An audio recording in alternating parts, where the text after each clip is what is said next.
Okay, I think we're recording now. Is this working? Okay. So, welcome to question and answer number 94. I am your host, Panyo Basa. Here I am. And we got lots and lots of questions to answer. And so, without any long intros, I should just wade into this. Leastwise, I should be starting to answer questions. So I will refrain the urge to ask myself a question like, Panyo Basa, would you please vent about traffic in South Carolina? I'm resisting the urge because we already got lots of questions. So the first one is from Extremely Rare Bird, possibly a roseate spoonakeet.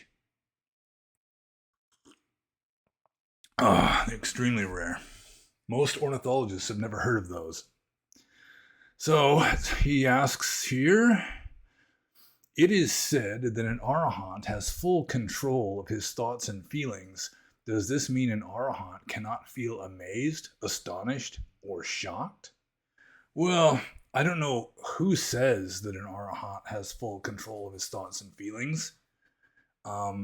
Yeah, I mean, like the Anatalakkhana Sutta, which is supposedly, according to tradition, the Buddha's second formal discourse after his enlightenment, which caused the full enlightenment of his first disciples, says that with regard to none of the five aggregates of which a human being is composed do we have full control. And that would include Sankhara Khandha, which is volition, or also Sanya Khandha, which is perception.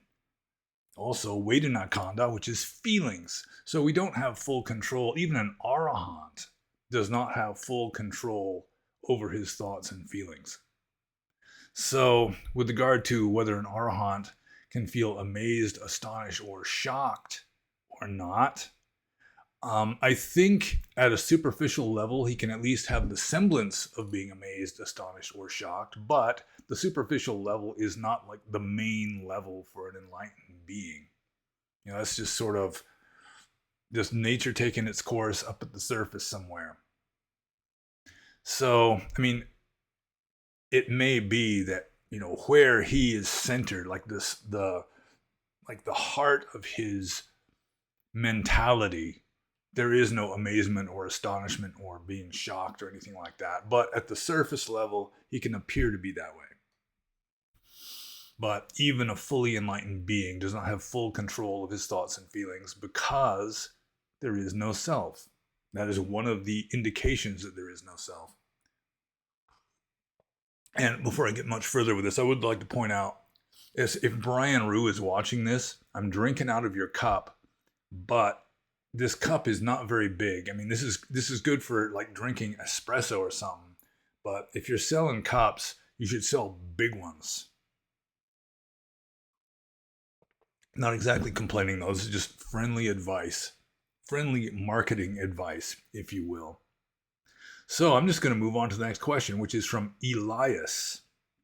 And Elias says, as I understand it, the Buddhist concept of no view is at odds with people's central need to believe in firmly anchored dogmas that give them stability in life.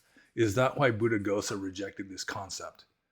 Well, the Buddhist concept of no view is at odds with people's central need to believe in firmly anchored dogmas. Yeah, it's like having a view that you believe is really what anchors you in samsara. So, yeah, it's like people need some kind of anchor in samsara, I guess, just for the sake of stability. So that they're not just like shifting from one version of reality to another, which would be a sign of insanity. Possibly someone like that would be so insane by worldly standards that they wouldn't even be able to function in society. So, yeah, I agree with Elias that having no view, no belief, no perception is at odds with normies' central need to believe in firmly anchored dogmas that give them stability in life. But so then he goes, is that why Buddhaghosa rejected this concept? And for those of you who are not well versed in Theravada Buddhism, Buddhaghosa is the main commentator for the Pali texts. Like he wrote the central commentary to Theravada Buddhism, which is called the Visuddhimagga. And he also translated and edited a number of other commentaries. And he was like 5th or 6th century of the Common Era, I think. So, no, I don't think that's why Buddhaghosa rejected the concept. I think what happens is you've got the Buddha symbolically leading his Sangha of monks to a cliff's edge and then just jumping off. And then, some of his inspired immediate disciples also jumped off. And it was like a decreasing number of people jumping off this cliff into emptiness, into void. But it's scary. And so eventually people start backing away from that cliff's edge and giving like sophisticated philosophical reasons for backing away from the cliff's edge. Then every once in a while, somebody else like Nagarjuna goes right back to the cliff's edge again. And then again, you have subsequent generations of this new movement, like Nagarjuna's new movement, first the Buddha's new movement. They start kind of backing away from it because jumping off of cliffs is kind of scary. So I think it's just human nature that you need something to cling to. And I guess Elias's question would be a yes answer if it's done subconsciously. And he's not deliberately doing this to help stabilize Buddhist society. He's doing it just because it's so counterintuitive to a samsaric mind that you have to do away with samsaric thinking. It just doesn't make much sense because to a samsaric mind, that's all there is, really. That's the only way of dealing with reality. So I'm trying to understand the question now. I obviously haven't had enough coffee today. So the Buddhist concept of no view is at odds with people's sinful need to believe in firmly anchored dogmas and give them stability in life. Yeah, I agree with that. Is that why Buddhaghosa rejected this concept? Yeah, I think I already answered it. If he did do it for that reason, it was subconsciously just because he was a normie too. He was a scholar monk. And anyone who's lived in a Buddhist culture like Burma knows that scholar monks have a reputation for not practicing very much. They're not the ones out under a tree meditating for all they're worth. They're staying at some cushy monastery with like fans and servants and so forth, writing books and getting famous. And it's like that in other religions also. It's not just Buddhism. So I guess I answered that question. And considering how many questions I have to go through, I think I better just move on to Elias's second question here. And I don't fully understand the second question, which is as follows. Is it correct that according to you, an enlightened being doesn't have a dualistic viewpoint anymore, while according to traditional Theravada, it still has? I'm not exactly sure what he means by a dualistic viewpoint, because there's different meanings of dualism. Like one meaning of dualism is that mind and matter are both real. So, and then that would be like opposed, for example, to monism, which thinks that there's only one ultimately real substance rather than these two ultimately real substances, mind and matter. But another meaning of dualism could just mean any kind of multiplicity, like pluralism would be another possible meaning of dualism. And I'm not sure what Elias has in mind here, whether he's referring to mind and matter both being real or whether he's referring to plurality being real. So, an enlightened being, to the extent that he even has a viewpoint, a viewpoint is perceptual. Let's just go with perceptual viewpoints. Just set aside the possibility that it's possible to have a viewpoint that is not perceptual. Okay? So, any viewpoint is going to be perceptual, and perception relies upon plurality. So at least that anyone who's thinking is going to have to accept plurality, at least for the sake of thinking. With regard to considering mind and matter both to be ultimately real, an enlightened being, I mean, they're still using like language and perceptions and so forth. I mean, they still have a human brain that still has the functions of a human brain. It's just that they're not identified with that anymore. So they could, at like the surface level at which they might appear to be shocked or surprised, they might also endorse like cultural dogmas and so forth, just because that's what humans do. And I mean, they have to speak in a way that's going to be intelligible and acceptable to the people that are hearing them talk. So, see. Yeah, they wouldn't really firmly believe any kind of perceptual viewpoint, even though they may appear to go along with perceptual viewpoints at a surface level, but they're not mainly operating at the surface worldly samsaric level anymore. So let's see here. See if I answered this question. Is it correct that according to you, an enlightened being doesn't have a dualistic viewpoint anymore, while according to traditional Theravada or Theravadis, it still has?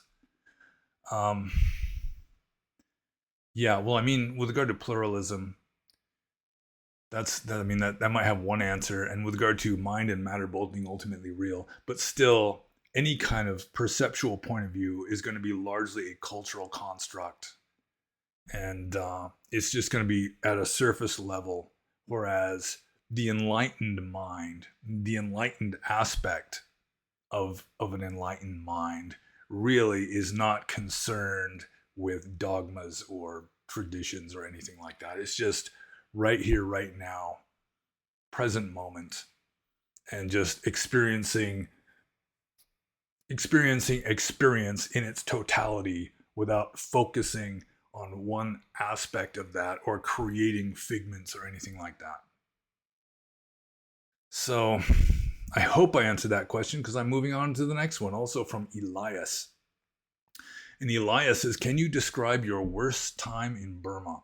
And it was a few Q&As back that someone was asking me about my worst time in Burma. And I had difficulty coming up with something in particular because I had lots of worst times, and they were like different kinds of worst times. But the one that immediately came to mind this time was the first time I had malaria. I had falciparum malaria, and it was kind of strange. I hadn't been in a malarial area, like an endemic malaria zone, in several months. I'd even gone to America and back for the first time to visit my parents since I went to Burma. It had been several months since I had been in a place that was just thick with malaria. And then all of a sudden, right before Christmas, I was baking my bowl in order to make it black, that black bowl back there. And I dropped it onto a rock. It was hot, and like the pot holder thingy slipped a little bit. And I mean, you can't just touch it after you've had it baking over a fire, for several minutes. And it just slipped. But the cloth pad slipped or something. It fell, hit a rock, got a dent in it, clang, and the black coating chipped off. And it was like, oh, and it was right then that I started feeling sick.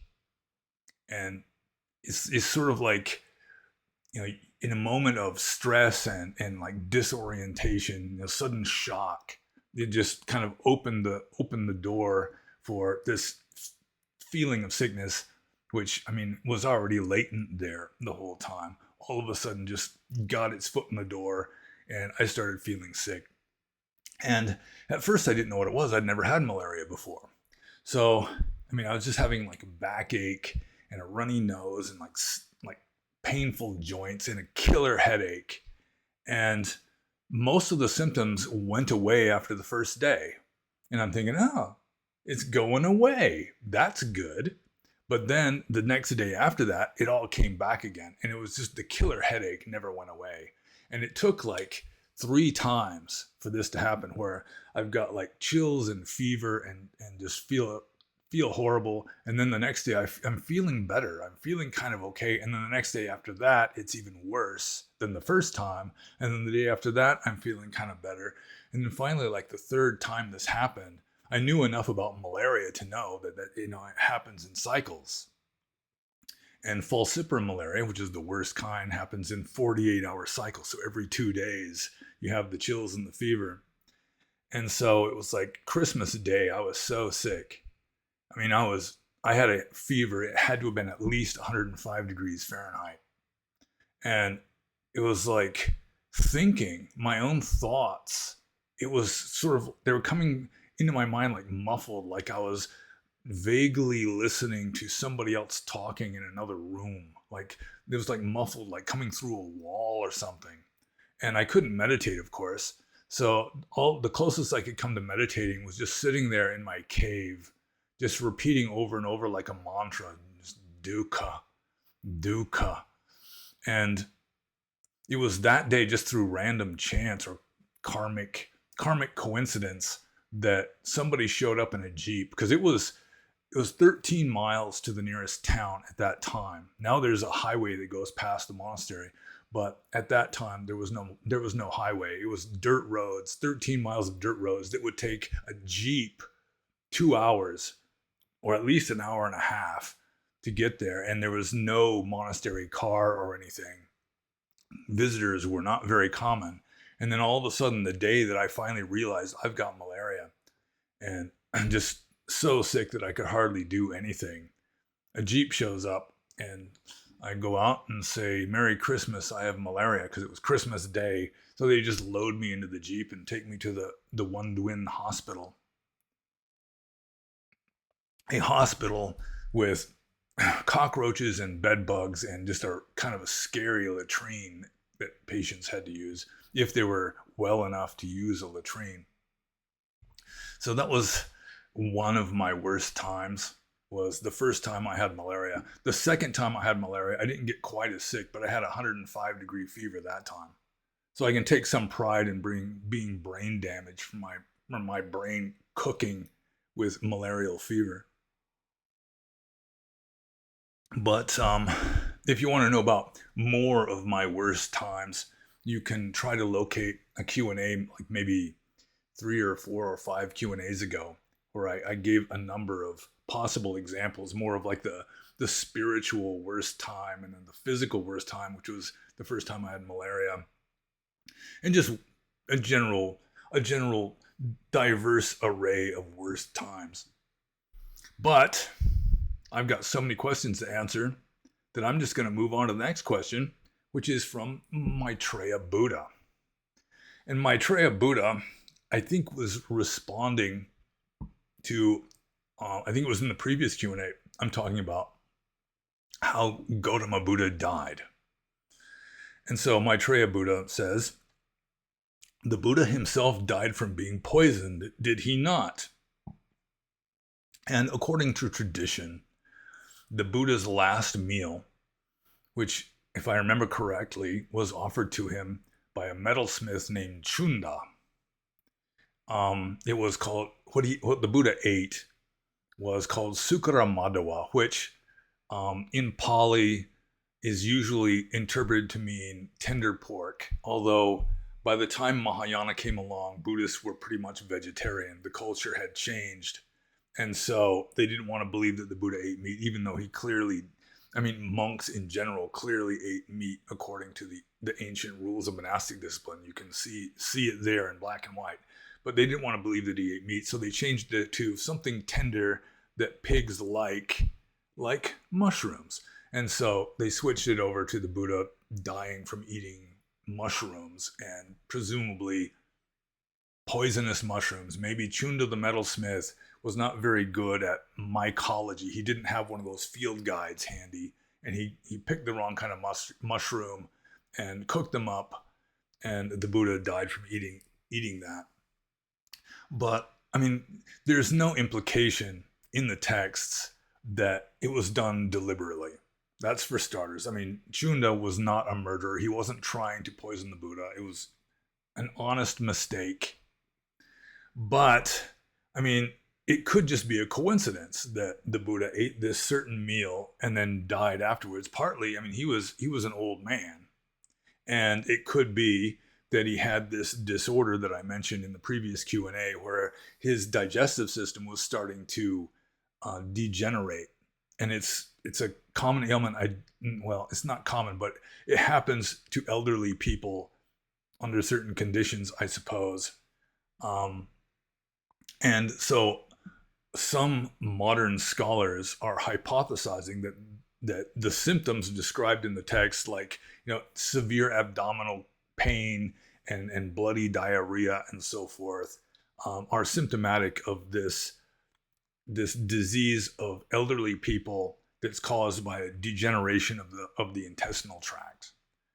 So that's sort of a modern hypothesis. I mean, we can't really know for sure. All we know, according to the text, the Buddha ate this sukaramadwa, and then he got very sick afterwards and died. It is true that according to the text, he told Chunda, I think, just take this, don't feed it to anybody else. Just take it and like throw it out into a river or something.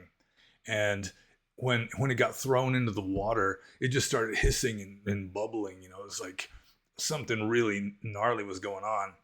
But ordinary poison isn't going to cause the water to behave in sort of a paranormal way. So that could just be like an embellishment on the story, adding a little mythology to the story. Either that, or it was just, the Buddha's last meal is something that is, it's just so inauspicious that it just has like this negative juju that nobody else should eat this stuff. I mean, that's one way of interpreting it, I guess. So we don't know for sure that the Buddha died from being poisoned. It is kind of implied in the text. The Buddha ate this and then got sick, and then he told, he announced essentially, nobody else should eat this stuff that I just ate.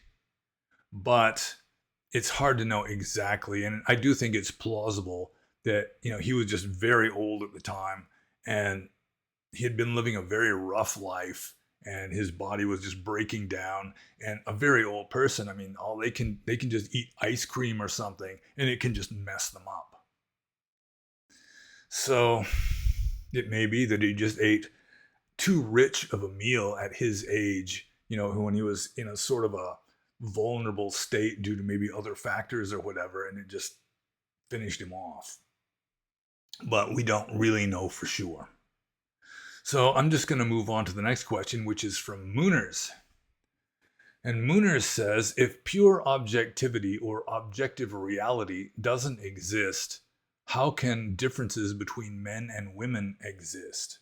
So this also is sort of a follow-up to something I said in the previous Q&A, where I'm saying that pure objectivity does not exist, that it's somewhat of a myth. But there's still, you can be more objective or less objective.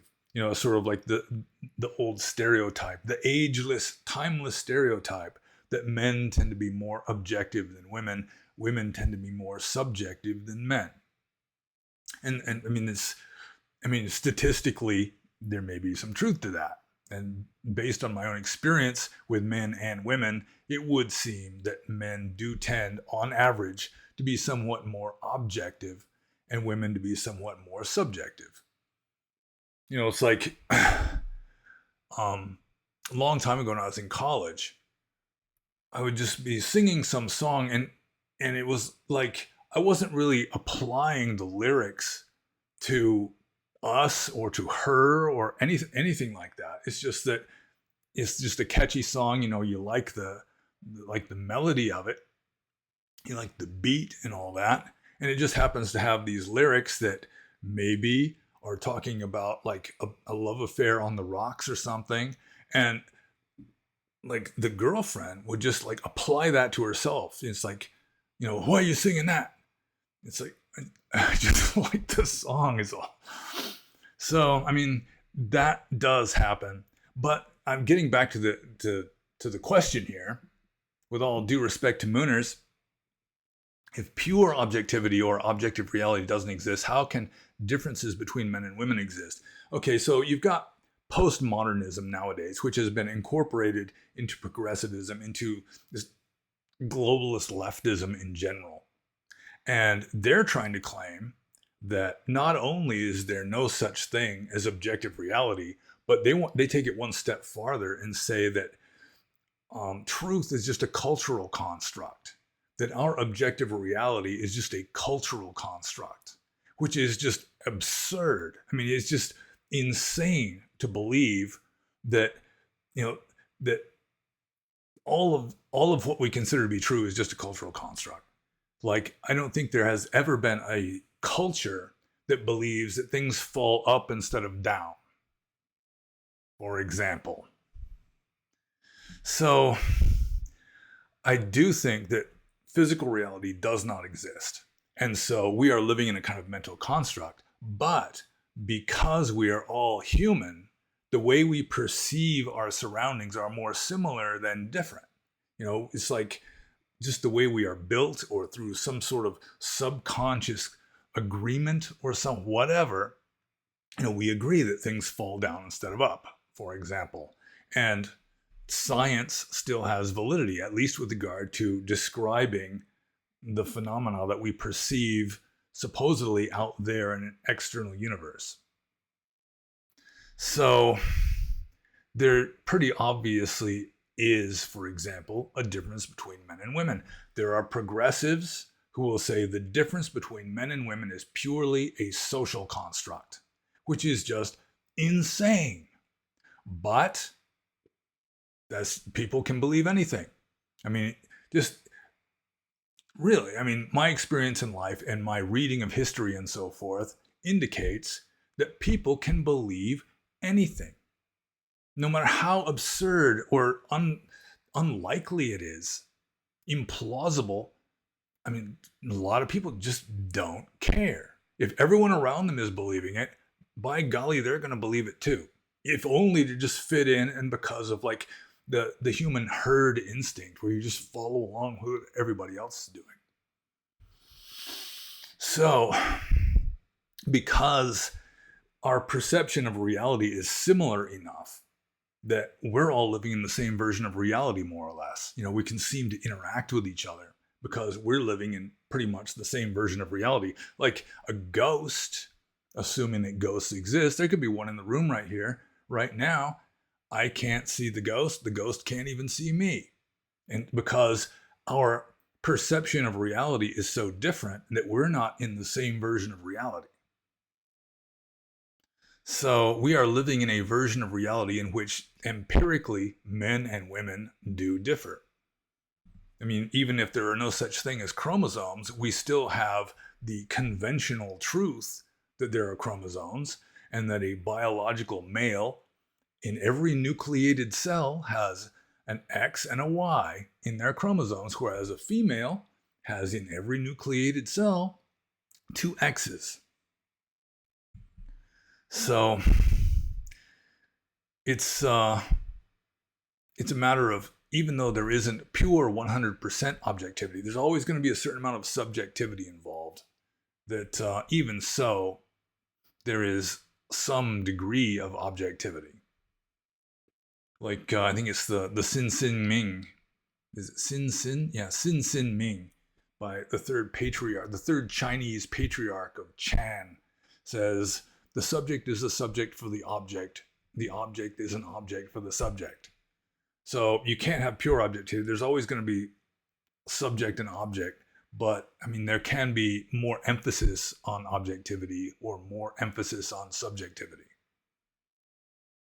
So I hope I answered that question in a very roundabout, meandering kind of way, because I'm moving on to the next question, which is from Skuladin, or Skuladin, who is one of the few people that asks questions on Bitchute. So good for him. Let's see, what's the word?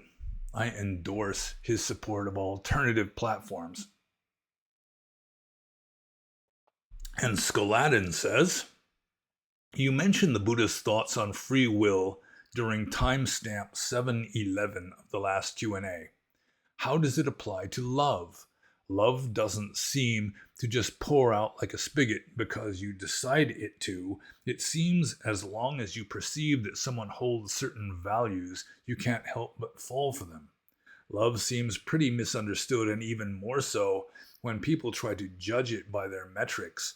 Some people try to be objective about it, but I've never heard of a titty man who'd call up Guinness World Records trying to scrounge up a date. Hardcore materialists try to rationalize it by saying love is just a chemical, though that seems more of a successful ad marketing slogan than an actual answer, considering the cross-correlation between people taking the personality-altering medications which sponsor the news and the people who become the news. So there is a question mark way up at the top here. So let's see, you mentioned the Buddha's thoughts on free will during timestamp 711.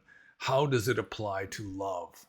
Well, in the previous Q&A, I did point out that logically, free will is an impossibility. It's just meaningless. So how does it apply to love? It's kind of a tricky question because, first of all, not everybody agrees on the same definition of love. There's different kinds of love.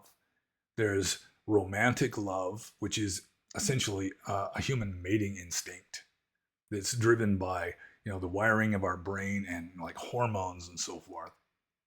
But you've got also like the spiritual love. When the Bible says God is love, they're not talking about God being like a human mating instinct. God is not an emotion.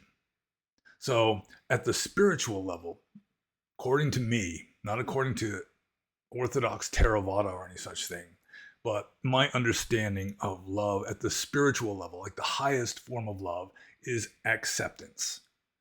That you're like knocking down at least part of Pink Floyd's wall. And for those of you who are too young to know what Pink Floyd's wall is, I pity you. It's an excellent album. Anyway, it's like you're breaking down the barrier between self and other. It's just acceptance. To some degree, you're like merging with somebody else. To some degree, and forming like a third entity, not you, not the other person, but a kind of us. And if you perfect love, that means Pink Floyd's wall is gone, and you no longer distinguish yourself from any other being in the universe.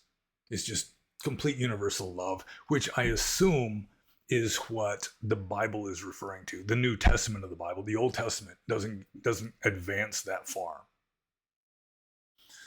So you could say that spiritual love is such a fundamental thing. I mean, the perfection of love is essentially enlightenment. I think I just got so worked up that I forgot the first part of that sentence that just came out of my own mouth. So, yeah, I mean, like, at the highest level, love is not a volitional act. But at the lower levels, like the human mating instinct level, or the paternal instinct level, or love for one's dog, or love for one's favorite golf club, or whatever. I mean, there is some of the spiritual aspect of love in there. I mean, acceptance. Rejection would be hate. You just get it away from me. But, I mean, even that, if there's no free will, then it can be volitional still, sort of. But you don't have control over the volition. It just happens. Nature taking its course. So, I guess I answered that question. Sort of. Probably 5% of the rambling that came out of my mouth was actually answering the question, but the answer was in there. So I'm just going to move on to Skoladin's second question here, also on the topic of love. Is love a question that society is trying to answer, or a question perpetually asked to occupy their time till the clock runs out because they're afraid of the answer? I don't think love really is much of a question. I don't think most people are trying to figure out what love is. Most people think they already know it. And most people really don't know what love is. That's why there's so many explanations and definitions of love, including mine. I mean, most people think love is an emotion. But spiritual love, like the highest level of love, is not an emotion.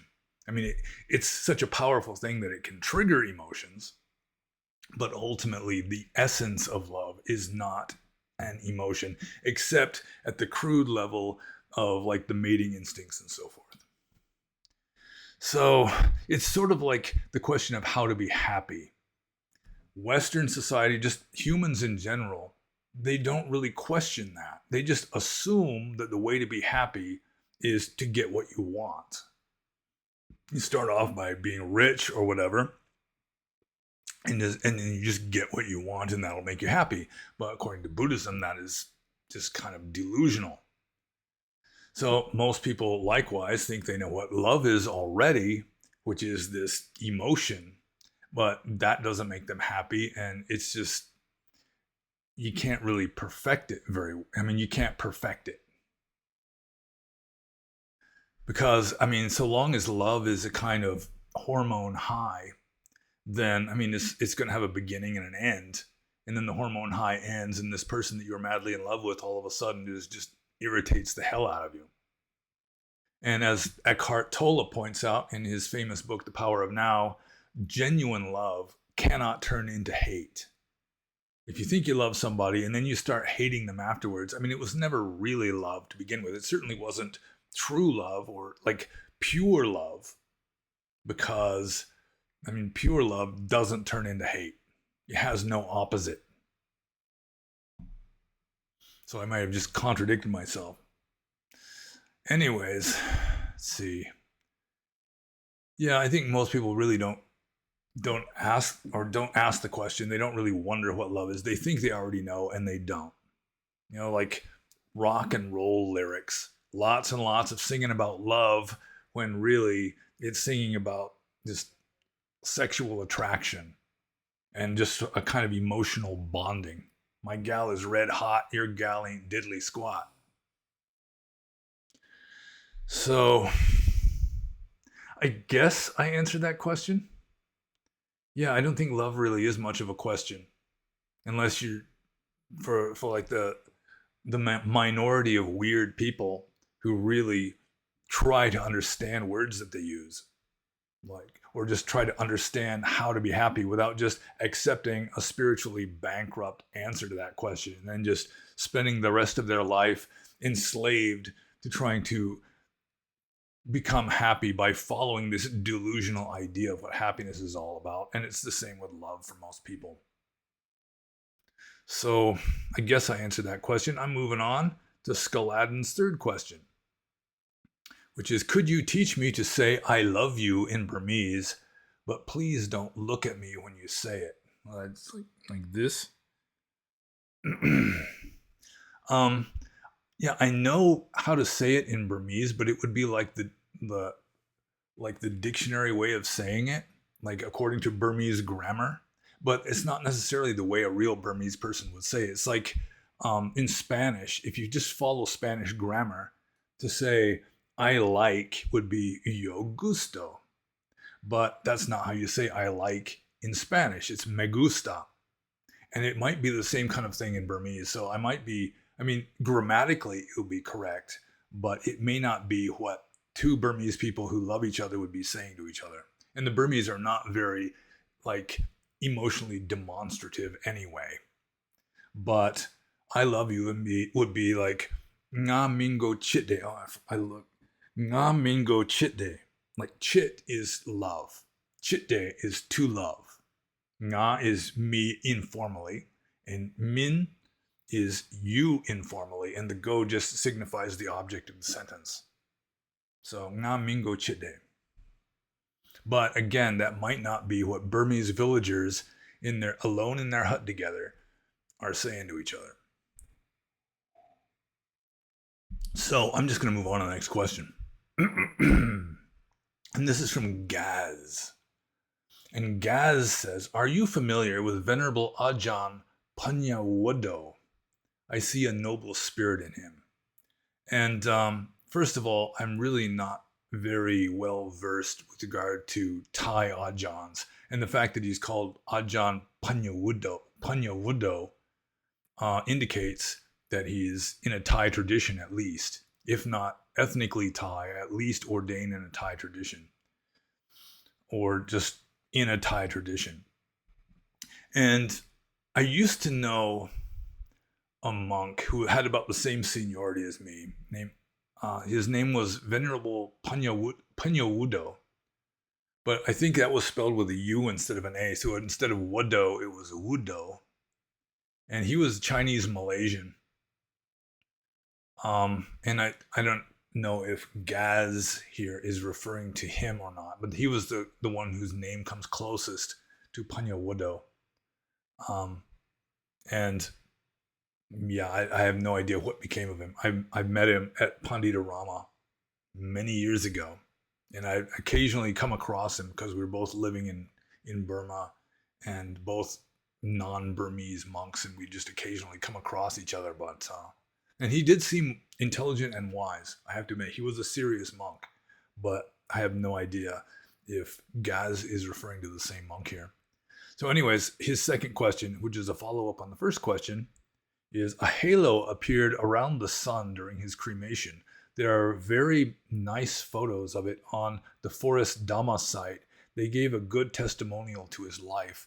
There is also footage of his cremation on YouTube.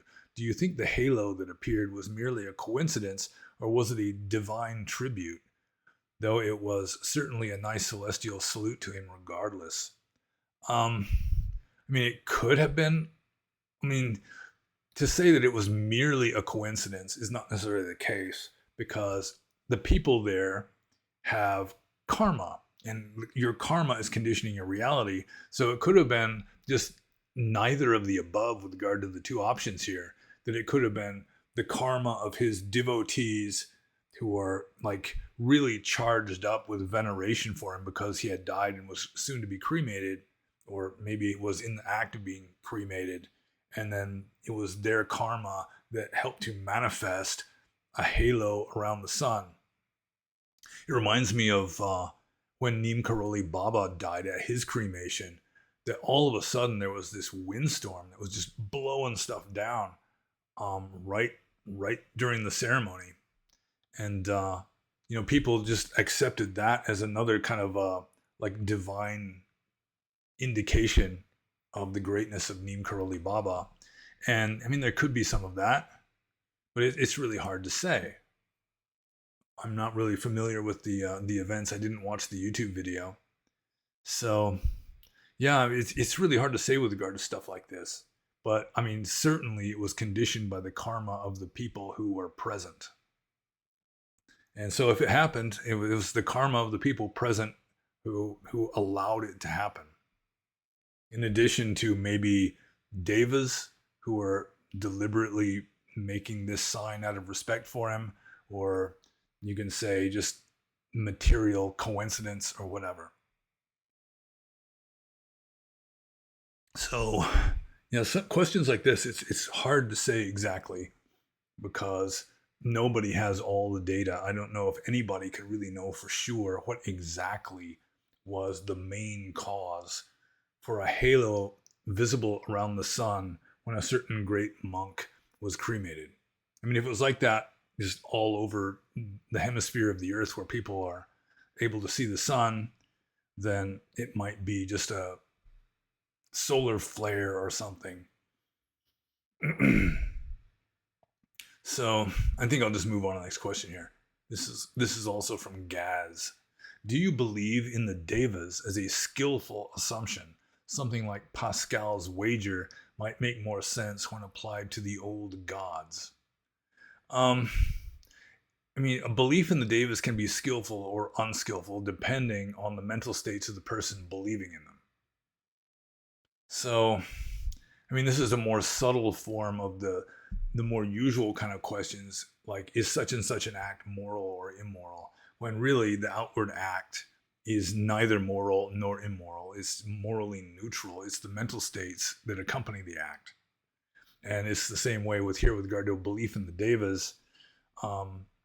Whether it is skillful or unskillful depends on the person's mental states. But just philosophically, I do consider this universe to be infinite. And so, if we are the best this universe has to offer, this universe has got some problems. But in an infinite universe, there's going to be an infinite number of beings that are more advanced than us. And just going with Buddhist definitions, Buddhist cosmology, they would have to be devas. If they're at a higher plane of existence than us, like they live longer, they have more intelligence, they have more psychic power and so forth, they would be called devas, even though they might have tentacles and breathe liquid methane or something. So I do believe that there are beings higher than us in this universe. In fact, there may be beings higher than us on this planet that we just can't see. Like, for example, there have been times I've been outside and an ant will just crawl across my bare foot and just keep going. It has no concept whatsoever that it was just in immediate contact with a being much more advanced than them. Some of you might think I'm just flattering myself and thinking that I'm much more advanced than an ant, but be that as it may, the ant was just completely clueless, just oblivious to the fact that it just crossed over a being, was in immediate contact with a being that was just orders of magnitude beyond them. And that's because the ant is too stupid to realize this. And it could be the same way with us. We could be in contact with much higher beings right here on this planet and just be clueless of that fact. Although I've gone beyond the bounds of this question. But it just seems like a sensible, reasonable hypothesis, likely to be true, almost certain to be true, that there are higher beings in this universe, small g gods. So, I mean, if you want to go with something like Pascal's wager or something, you can, I suppose, although from a Buddhist point of view, the devas really don't have much power over us. The only power they have over us is allowed by our own karma. They're not sending us to heaven or hell. We are sending ourselves to heaven or hell, for example. So, yeah, I mean, the main question here is, do I believe in the devas as a skillful assumption? And it can be skillful or unskillful depending on your attitude, depending on your accompanying mental states, your reasons for believing it, for example. But ultimately, all beliefs are samsaric, perceptual, and delusional, which is why the Atthakavagga, for example, the Buddha in the Atthakavagga recommends that you shouldn't believe anything, which isn't just skepticism, it's just going beyond this mental mumbo jumbo of beliefs and attitudes and so forth, and getting to the actual reality that resides under all that stuff. So I guess I answered that question. So I'm moving on to the next question, which is from Siovaksh and Sipad Zidana. And I just learned today that the name Siovaksh means something like black stallion. So, Siovaksh and Sipad Zidana says, when you read Majjhima Nikaya number 24, which, if I remember correctly, it's the Rata Vinita Sutta, the relay chariots, discourse on the relay chariots, but I'll start over. Siovaksh and Sipad Zidana says, when you read Majjhima Nikaya number 24, it is an expansion of the text from the Atthakavagga talking about purity being defined in terms of various things. Majjhima Nikaya 24 is said by G.C. Pandey to be an early text because the details of the technology in it cannot have been thought up by later monks after the Buddhist time and were a product of the time. It says that you still need all of these things to become enlightened, but each thing is only important for developing the subsequent factor in a kind of step-by-step process. It doesn't seem to be the Krishnamurti style, quote, you can only open the window but can't make the wind come in, unquote, kind of teaching to me. And then he's got a quote from the sutta, I think. If the Blessed One had described purity in terms of virtue as total unbinding through lack of clinging, my friend, then he would have defined something still accompanied by clinging as total unbinding through lack of clinging. If he had described purity in terms of mind view, the overcoming of perplexity, knowledge and vision of what is and is not the path, knowledge and vision of the way, knowledge and vision as total unbinding through lack of clinging, then he would have defined something still accompanied by clinging as total unbinding through lack of clinging. But if total unbinding through lack of clinging were apart from these qualities, then a run-of-the-mill person would be totally unbound inasmuch as a run-of-the-mill person is apart from these qualities, unquote. And then CO of Action, Sipad Zirna continues here. And from here it goes on to describe what it actually means, thoughts on this sutta, and how it relates to the passage from the Atthakavagga. Well, I have read the sutta, and it's a relatively well-known sutta. It's brought up in supportive arguments and so forth by Buddhists, according to the discourse on the relay chariots, et cetera, et cetera. One thing about it that is noteworthy is it's not even attributed to the Buddha himself. It's attributed to two Arahant monks, Sariputta and I can't remember the name of the other one. So they're just talking amongst themselves. And how Ananda knew they were talking about this, they were alone out in the woods somewhere. Maybe one of them went and told Ananda so that he could recite it at the first council or some such. But as a general rule, if a sutta is not even attributed to the Buddha himself, that's kind of a yellow light. Not necessarily meaning that it didn't happen, but it's probably less likely to be a genuine sutta than one that's actually attributed to the Buddha himself. But that's just neither here nor there, I guess. And it's not really an expansion on the text from the Atthakavagga. Like, for example, I assume Siyovakshat Sipad Zirna is referring to something like the Magandhya Sutta of the Atthakavagga, where the Buddha is saying it's not from what is seen, not from what is heard, not from knowledge, not from morality and observances do you get purity, but it's not from the absence of those either, which is kind of a koan. It's sort of a paradox. But this is, it's like 7 stages in development. And so it'd be like purity of virtue, purity of morals would be the first step. Then let's see, purity of mind, I think is the next one. And I mean, purity of mind, in a way, if you look at it in a certain way, then that's already enlightenment. It seems to me. Or at least it would be 4th jhana. Let's just call it 4th jhana.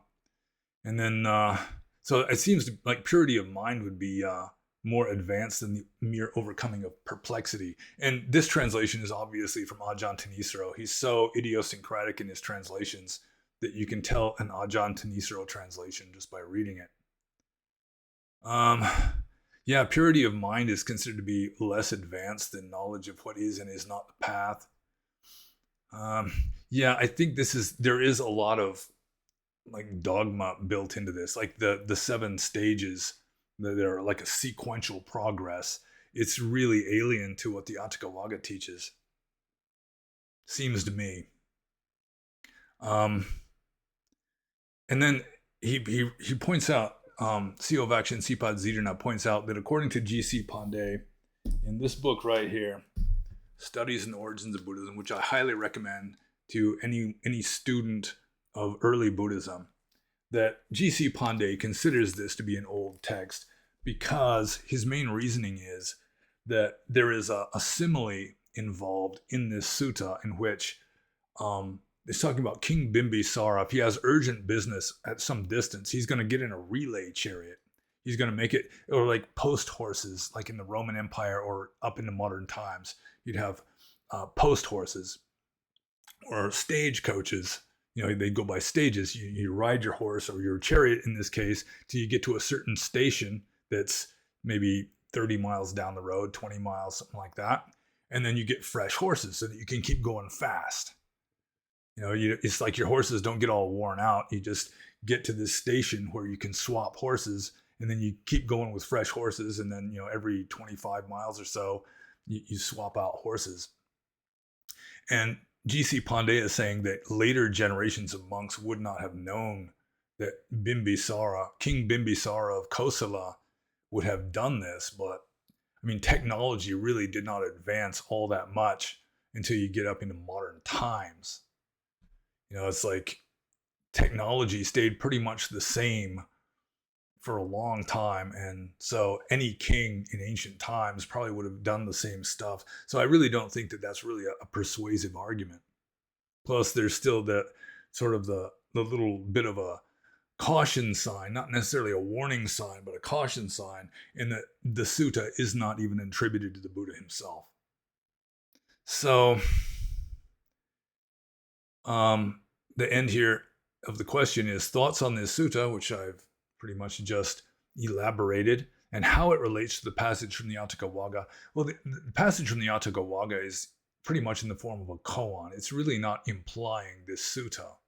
It's not saying that you have to go through these things in some kind of sequential, like a sequence, in order to become enlightened. There's nothing like that in the Atthakavagga that I can recall anyway. So, are we recording? Yeah, I think we are. That's good. I still have like PTSD from my previous recording software that would say that it was recording and then not be recording. So I guess I answered that question. So I'm going to move on to Siyovaksha and Sipat Zidana's next question here. The suttas teach that whether you are beautiful or ugly, rich or poor, etc., is a result of karma. Given that white Westerners are considered the best looking people on earth and have the richest countries, does that mean white Westerners have the best karma from past lives on average? Well, that's racist. But getting a little more serious here. Yeah, it is true that, the life that you're born into, like the culture you're born into, the ethnicity that you're born into, the body and mind that you are born into is conditioned by your karma. And so we could say that people in a prosperous, developed country, living prosperous, developed lives, are going to have better karma in certain respects, certain superficial respects, than people living under a military dictatorship in like an impoverished nation. But I have considered like Burma, for example. Burma is like a fourth world nation. It's hardly even a third world nation. And, most of the time, like the whole time I was living there, it was under a brutal and incompetent military dictatorship, which it is today. But it was a mixed blessing because the Burmese live in the most Buddhist country on earth, probably. And, there is some truth to what the New Testament of the Bible says. You cannot serve both God and mammon.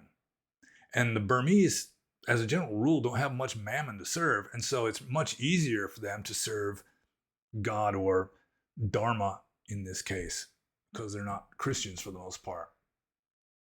So to be a Burmese villager is a mixed blessing. They're living in superficial poverty, economic poverty, and, a certain amount of discomfort and so forth. But, they are blessed in living in one of the few remaining wisdom cultures on this planet. So they're just getting their good karma in a different way. And in some ways, they're better off than we are, because you're better off with Dharma living in superficial poverty, but being stoic and accepting that poverty.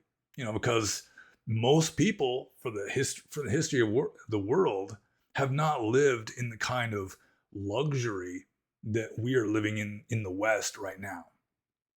A person living on welfare in America is living in a higher standard of living than most people that have ever lived on this planet, which is kind of ironic. But let's see here. Yeah, it's all conditioned by karma. So certain kinds of karma, we do have a certain kind of karma that's better than somebody living in, we don't need to name any specific third world shitholes, but there you are. Or I mean, we've got good karma in that we're not living in a country that's like torn by war yet. Not lately. We haven't had any real wars on American soil since the Civil War in the 1860s. I mean, the Japanese invaded the Aleutian Islands in World War II, but nobody lived on the Aleutian Islands anyway. Maybe a few Aleuts, some fishermen. So yeah, I mean, it is our good karma to be born into a relatively good system, even though it's in decline now. Sort of like the ancient Roman Empire was in decline for quite a long time before it finally collapsed. And so we're in the long, slow decline phase, apparently. We're in the good times create weak men, and weak men create bad times. It's sort of like the cusp there. That's where we're at right now. Excuse me.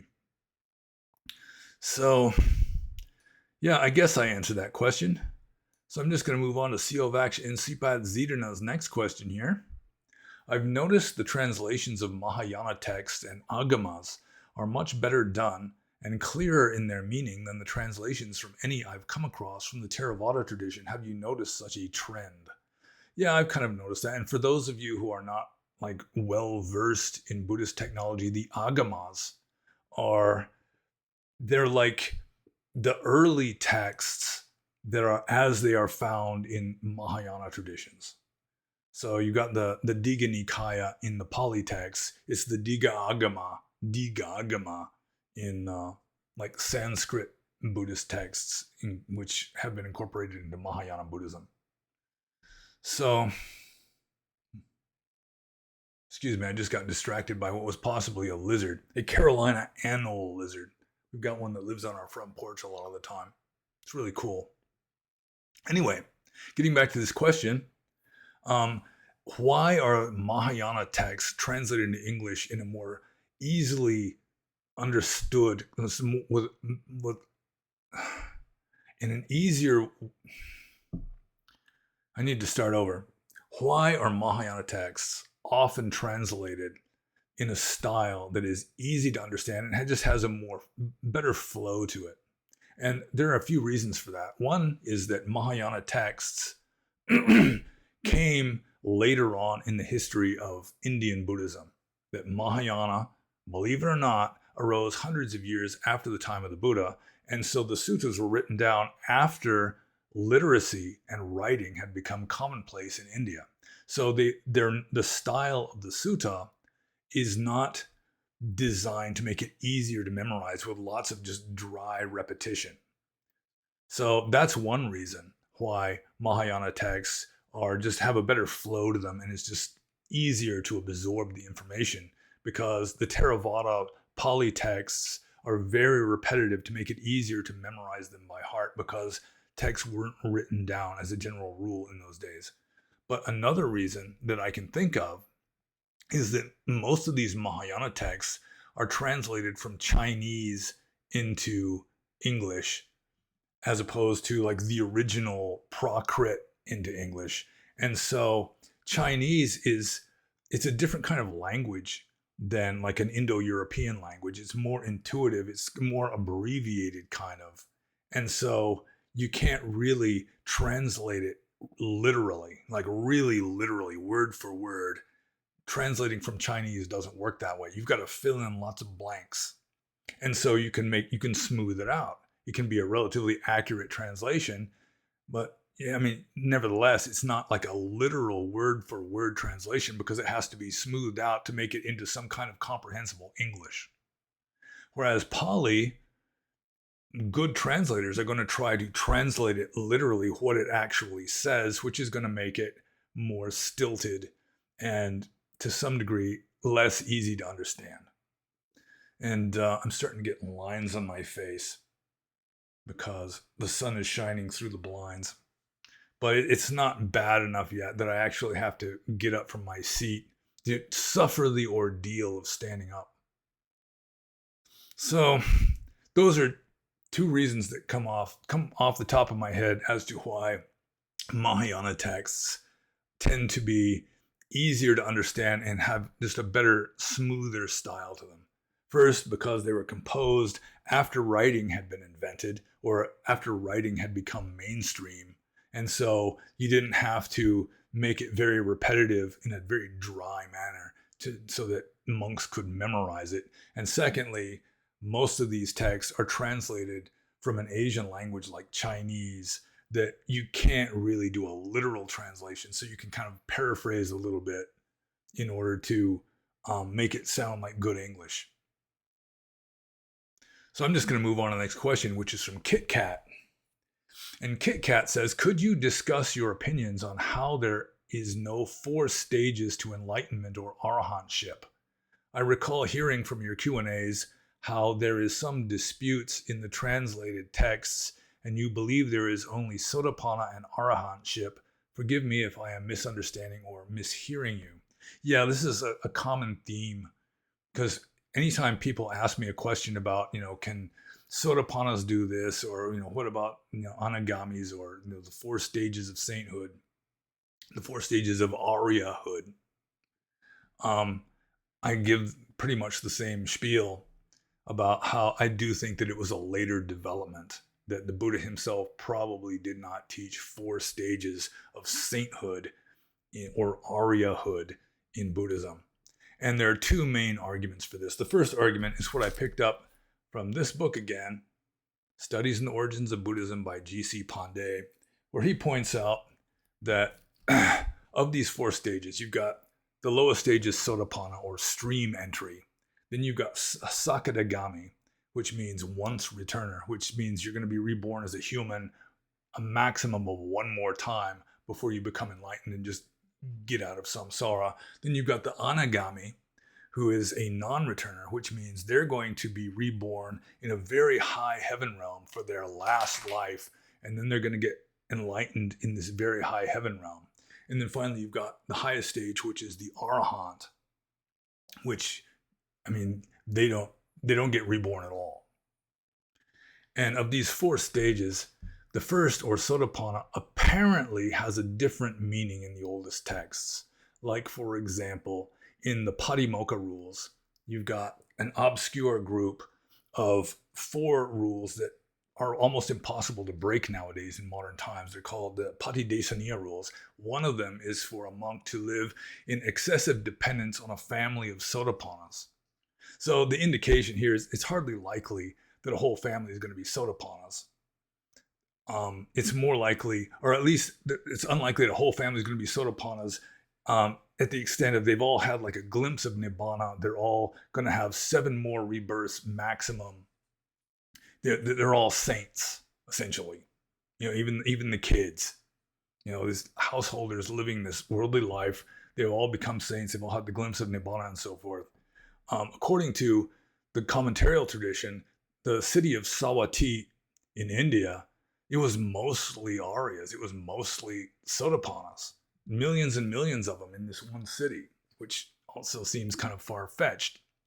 With regard to Sakadagamis, G.C. Pandey points out that there's no mention of them in texts that otherwise show indications of being very old, early texts. With regard to Anagamis, G.C. Pandey points out that there's one group of texts called the Itivuttaka, an obscure group of texts in the Khuddaka Nikaya, in which an Anagami apparently is used in the sense of an Arahant. It does make sense. An Anagami is a non-returner. They're not coming back. They're out of here.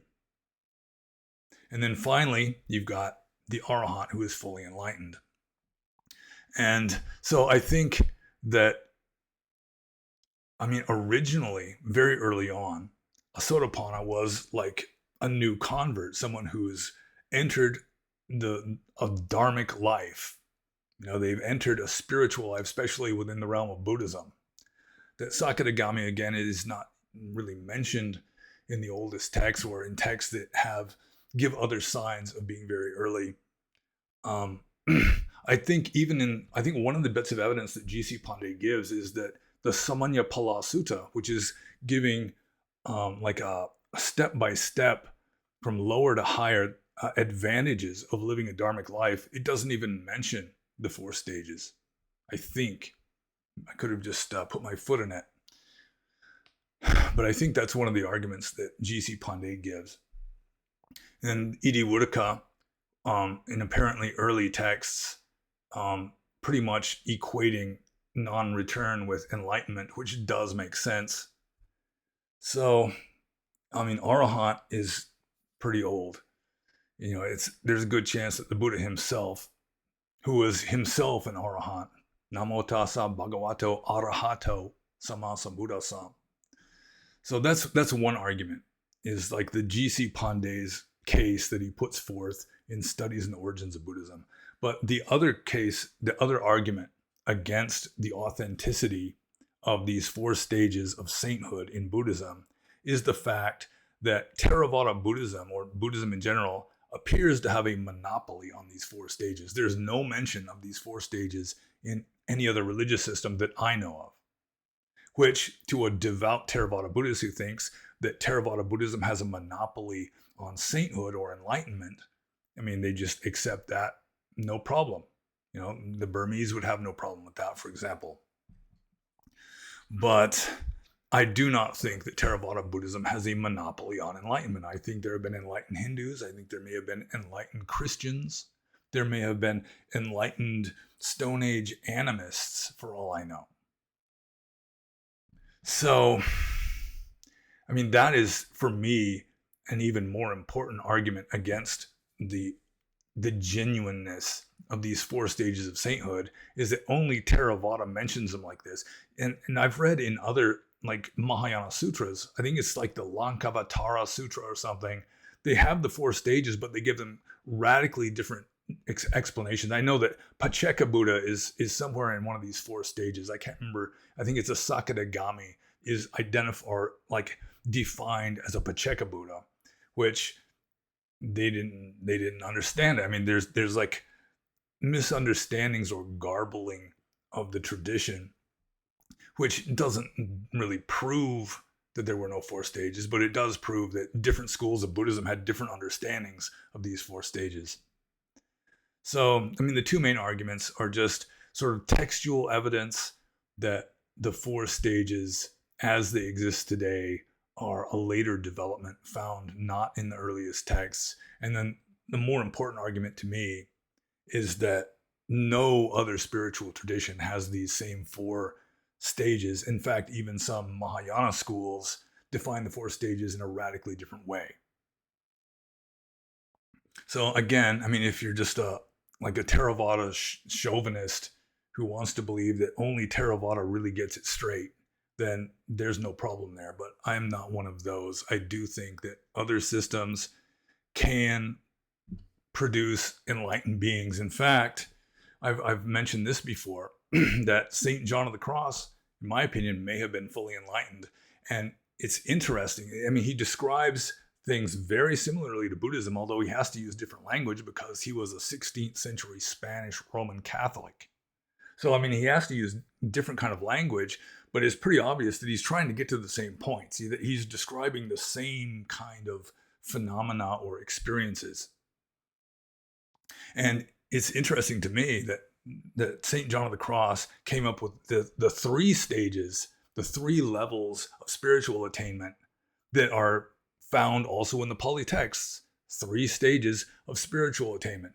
That in the Pali text, you've got the Putujana, which is the common worldling.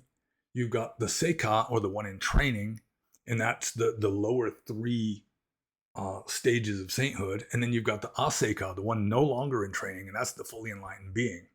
St. John of the Cross, who may have had no contact with Theravada Buddhism, he also had 3 stages. He had the beginner, which is 99.9% of the entire population. Then he had the adept, which was anyone who had mastered contemplation, which would be, in Buddhist terms, at least 2nd jhana. Anyone who had mastered that, who could just sit down and get into that state at will. And then finally, he had the perfect, the perfected. And that kind of blew me away when I was reading about that, because you would think that Christianity would say nobody's perfect. I mean, it does say that I think it even says it in the Bible. I mean, in the Bible, in the New Testament, Jesus himself denies being good. It's like somebody calls him good sir or good teacher or something. And he says, What do you call me good? There is none good except God. And so it's sort of like a basic teaching in Christianity that nobody's really worthy of heaven. The only way you get into heaven is through divine grace. God just forgives you for your faults, your sins. And then here you've got a Catholic priest who's the doctor of the mystical doctor of the Catholic Church.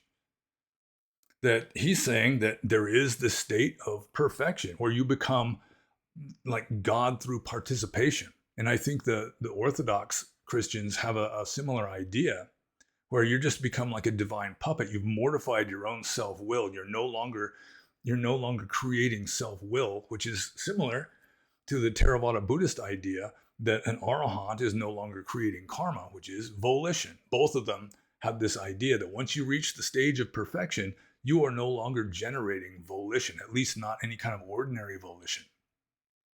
According to St. John of the Cross, someone who has reached the stage of perfection has essentially become a kind of divine puppet. They're just motivated by the will of God, which in Theravada Buddhism would have to be explained differently because there is no capital G God in Theravada Buddhism. But I may be digressing here. But getting back to Kit Kat's question, the two main reasons, as review here, the two main reasons why I am skeptical that the 4 stages of sainthood, despite the fact that there are plenty of monks out there claiming that they've attained these states. Ajahn Mun, in his biography written by Ajahn Mahabua, is even stating like the dates and times of him reaching each stage. But another thing in Theravada Buddhism is that each one of these 4 stages of sainthood has 2 substages, which is, let's see, path and fruit, mega and pala. And apparently, by the time the commentaries came along, they didn't even understand that anymore because they're claiming that the stage of path lasts like a trillionth of a second. It lasts like 1 moment, and then boom, you've reached the fruition part of that, which doesn't make much sense because in the suttas they're talking about how the 8 individuals, which is the 2 substages of each of these 4 stages of sainthood, are worthy of veneration, worthy of bowing, worthy of gifts, and so forth. But I mean, how are you going to bow to somebody who exists for like 1 moment? It just doesn't make much sense. So I mean, that's another little complication to throw in, and I've discussed this a number of times, so I shouldn't spend a whole lot of time on it this time because there's so many questions to ask. And furthermore, I got to get up and close the blinds so that I don't have these horizontal stripes of light on my face. So just a minute, or less than a minute actually.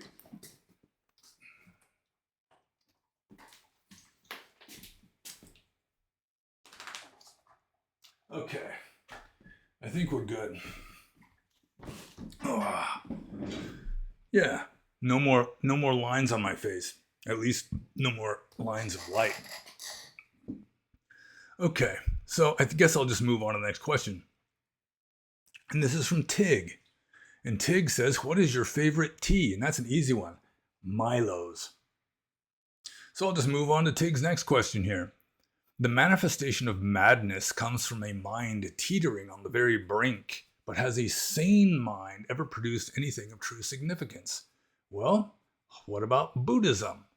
We would assume that the Buddha had a sane mind. In fact, only from a Buddhist point of view, only a fully enlightened being is totally sane.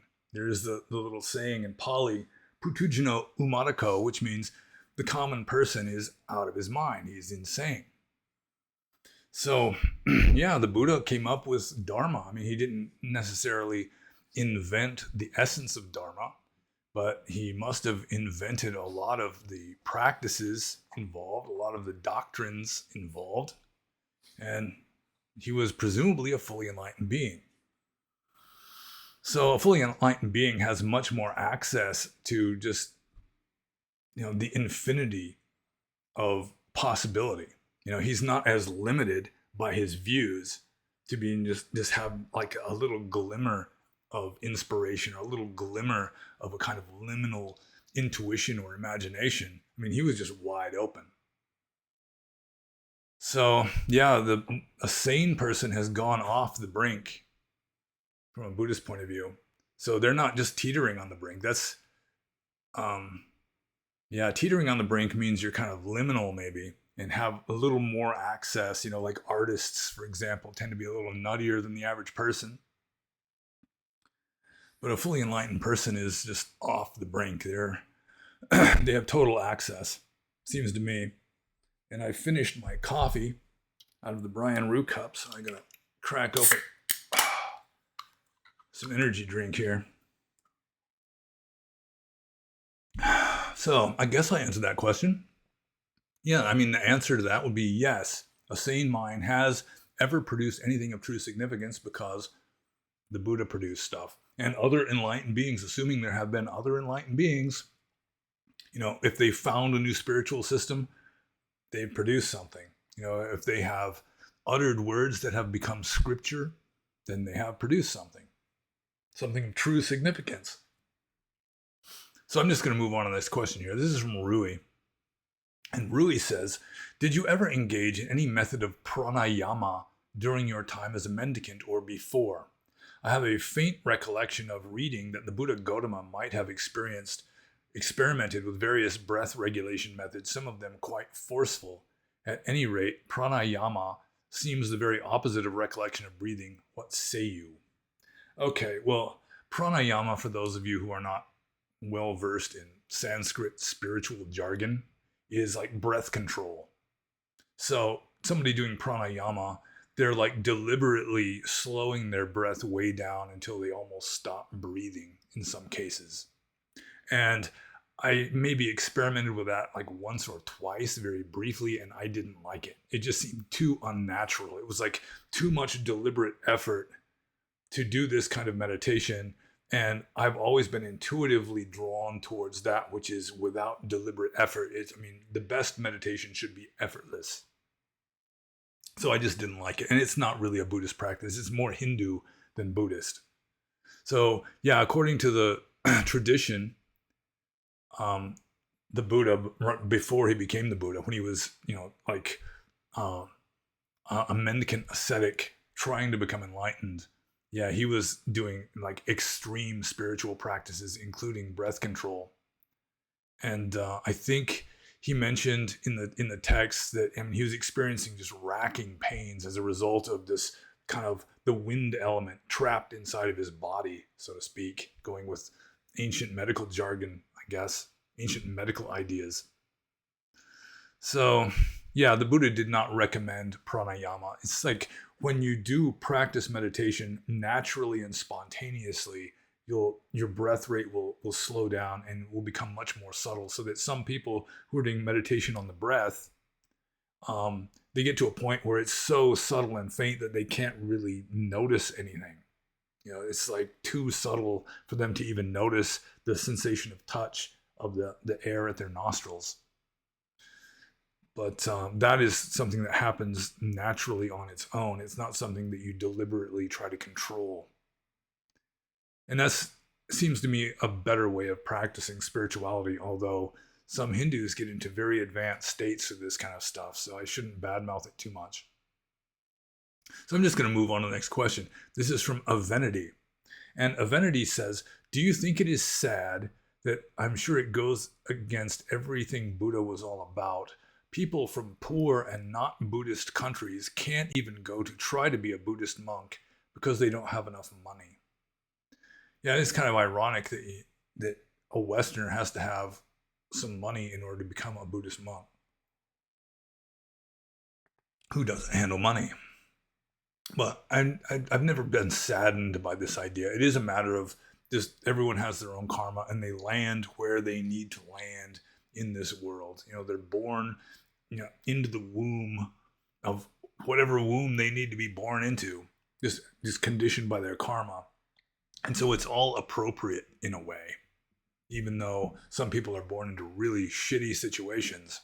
Still, for them to work out their karma, that is the appropriate place for them to be born into. But it is still possible for a poor person, theoretically at least, to become a Buddhist monk, which would be like You go to a Burmese Buddhist monastery that ordains people, or a Thai Buddhist monastery, I suppose. I have more experience with the Burmese, so I can speak with more certainty about how it is. So you could go there and be ordained as a monk, and then you have like Burmese people who are happy to sponsor you and happy to get you a plane ticket so you can go to Burma or Thailand or wherever. So it's still possible. If you really, I mean, if you really have the will, you really have the calling or the vocation to become a Buddhist monk, it can still happen. It might be a little more complicated, but still it can happen. That you can become a monk in the West, and I mean, you're already a monk at that point, and then just generous supporters, and a lot of Asian people, they're just tickled to death to offer stuff to monks because they see that as a kind of stairway to heaven. You know, they're like buying merit through, you know, buying stuff from monks and giving it to them. So that's how I did it. I became a monk in the West. I mean, I did donate like $7,000 plus my pickup truck to the monastery, but the $7,000 wasn't spent on me eventually going to Asia. It was rich Burmese donor, some Burmese doctor or some such. They donated the plane ticket. They were happy to do it, and so I wound up going to Burma and staying there for more than 20 years. Even though that was not originally my plan, I just figured being ordained in America would be simpler because I wouldn't have to learn foreign languages other than Pali, and I wouldn't have to deal with visas and that sort of thing. But it is good, if you are going to be a Theravada Buddhist monk, to spend at least a few years in Buddhist Asia, just so you get a feel for what it was like in the Buddhist time. You'll understand things better that way. When you're reading about it in the text, you'll have some personal experience with that. Just at the very least. Plus, it's nice to just be able to go for a real alms round, take your bowl and walk through the village and that sort of thing too. And just live under trees. Hard to live under trees in America. I guess nowadays, homeless, like people that are addicted to drugs and so forth, do it all the time, but law-abiding citizens still are not allowed to do that, I'm pretty sure. Criminals get a pass, but law-abiding citizens generally do not. So, yeah, I guess the main question here is, do I think it is sad that people who are poor and not Buddhist countries can't go to be a Buddhist monk because they don't have enough money? Yeah, I guess in a poor, not Buddhist country, there might not be very many Buddhist monasteries because, like Buddhist missionaries, bless their hearts, you know, the monastics, they'd rather go to a rich country than a poor one.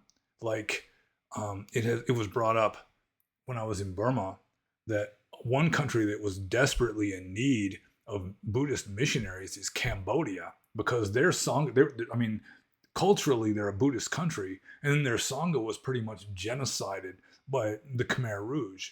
And so they're Buddhist people who want to know about Buddhism, they want monks and everything, but the monks were all killed off. But the Burmese monks didn't want to go to Cambodia. I mean, there were a few, which is good. I mean, that's very admirable and commendable of them. But a lot of the Burmese monks, I mean, they want to go somewhere rich. You know, they want to get all the electronic gadgets and live in comfort and so forth. So, yeah, it is somewhat unfortunate, but I mean, if someone is born into that kind of a situation, there is a reason for that. I mean, that's where their karma landed them, and their karma landed them at the most appropriate place for them to land. So there's reasons. And so I'm just going to move on to the next question. This is from No Remorse. And this is kind of a strange question. No Remorse says, I read about a form of meditation where you imagine a table, and around that table are sitting 5 people. They can be dead, alive, gods, etc., as well as 5 books sitting on that table. You can go into this room within your mind and ask any question and go around the table and see what they say. A different way to think about whatever the question may be: who would your 5 people be, and what 5 books would you choose? Well, right off the bat, I'd say this certainly is not a Buddhist meditation technique, and it's not a very deep one. You're not going to get very deep with this kind of meditation because there's just too much thinking and imagining. I mean, really good meditation, the better you get at meditation, the less thinking and imagining there's going to be. And this kind of meditation is just chock full of thinking and imagining. So, I mean, you're not going to get into like jhanic states from doing this. I mean, it might be a kind of mental exercise, like mental calisthenics or something. But anyways, I have to do this meditation, let's say. So there's 5 people and 5 books. I'll do the books first. Let's just make it the 5 volumes of Gene Wolfe's Book of the New Sun. That would be good for the 5 books. And those of you who haven't read the Book of the New Sun, it's well worth reading. It's profound, and it's a classic of American literature, or should be anyway. With regard to the 5 people, well, I mean, the Buddha would have to be there. Let's say Nagarjuna, Neem Karoli Baba. How about Saint John of the Cross? Let's see, who'd the 5th one be? Maybe Ramana Maharshi? He spoke English too, so that would be convenient. Maybe Paul Lowe or Krishnamurti. Just kind of throw in a wild card, you know? Yeah, let's just go with Krishnamurti. J. Krishnamurti, not U.G. Krishnamurti. So those would be my 5 people and the 5 books. Just off the top of my head. If I were to think about it for several weeks, I might come up with slightly different lists, but that's what you get for now. So I'm just going to move on to the next question here. And this is from Robin's Nest. And Robin's Nest does ask the transgressive 4th question. But, I mean, Robin says that if it's too many questions, I can delete one. But what the heck, I'm in a magnanimous mood today. So, Robin's Nest's first question. In a hypothetical situation in which one's altar or shrine is in their bedroom, and they were to have intimate relations with their partner, would this be considered a precept violation of sexual misconduct within the Theravada tradition?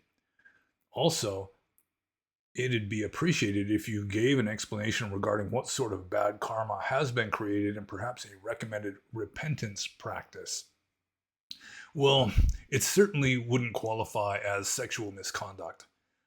Yeah, I have felt pangs of this.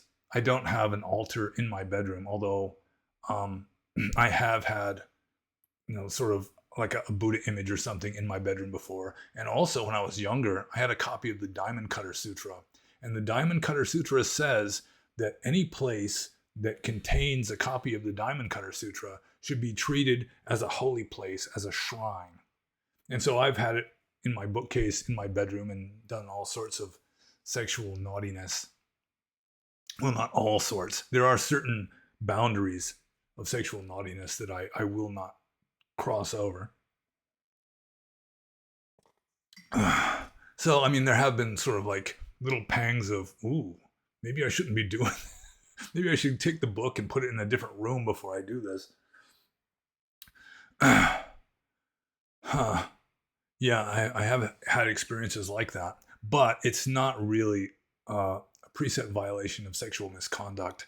I mean, in ancient times when they were making the rules, people just didn't have shrines or Buddha images in their bedrooms because they didn't have Buddha images anywhere because the Buddha images had not been invented yet.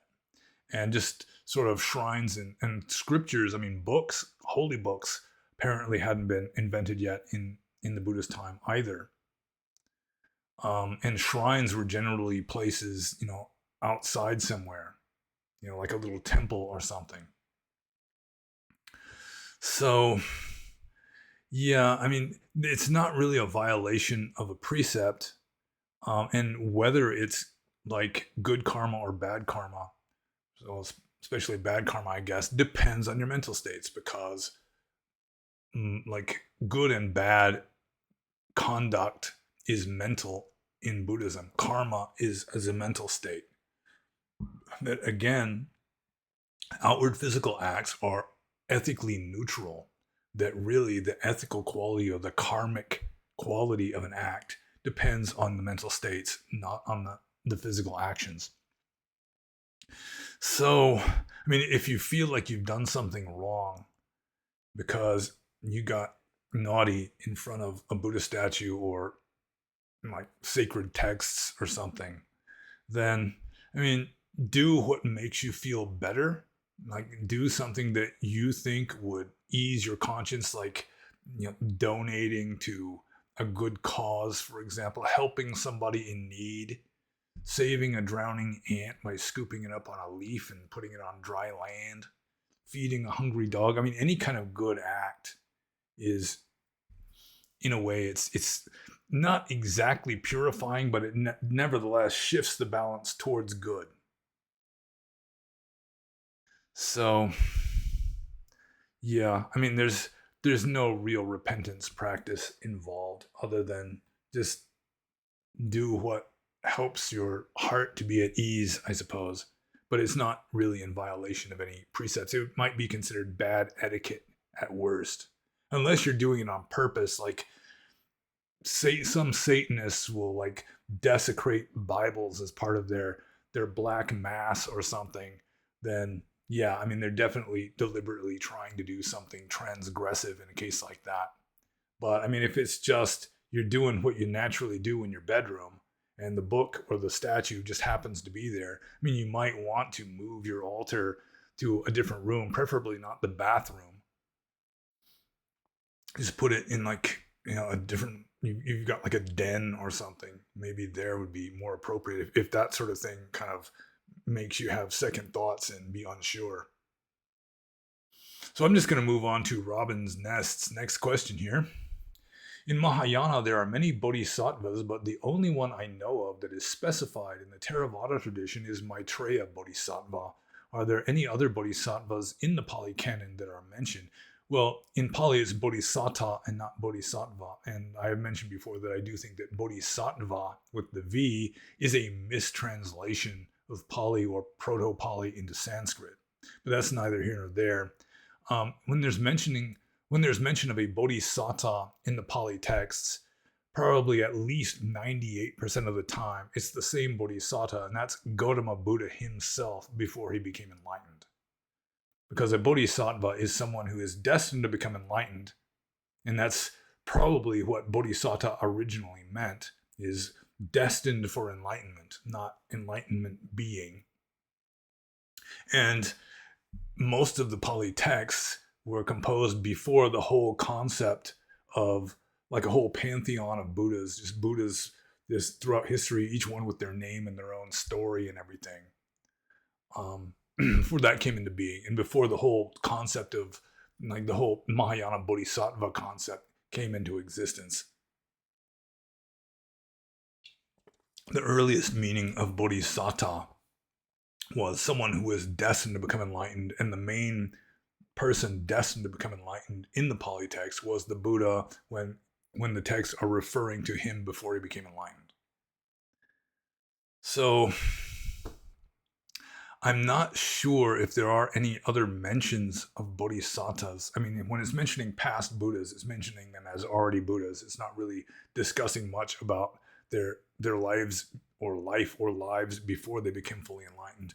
And in the future, I mean, it is true that Devadatta, like the Judas Iscariot of Buddhism, is destined to become a Pacceka Buddha, according to the commentarial tradition, I think. So he could be sort of like a Pacceka Bodhisatta or something.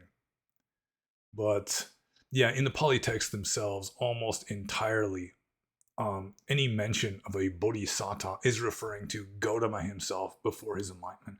Although there is a canonical text called the Buddha Wamsa, or the Lineage of Buddhas, that has like the whole 28 or 29. That, I mean, if you can find an English translation of the Buddha Wamsa, I assume it's been, there is a translation of it in Burma that was written by Mingun Tipitaka Dharasiado, who had the phenomenal memory. I think he was in the Guinness Book of World Records for having memorized the entire 40 volumes of the Burmese Pali Tipitaka by heart.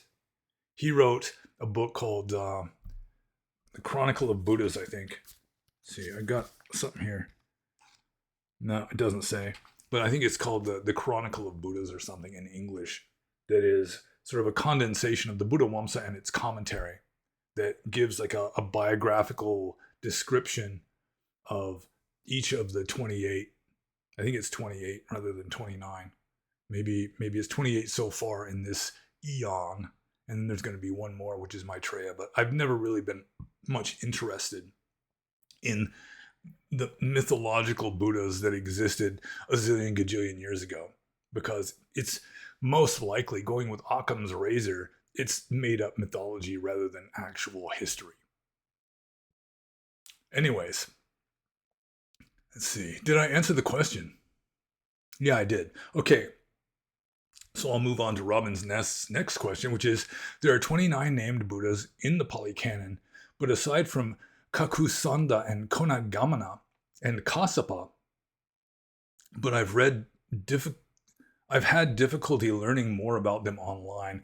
Unfortunately, I also cannot seem to find a complete list of them. Would you please give us some details about some of these Buddhas? Some interesting honorable mentions would suffice.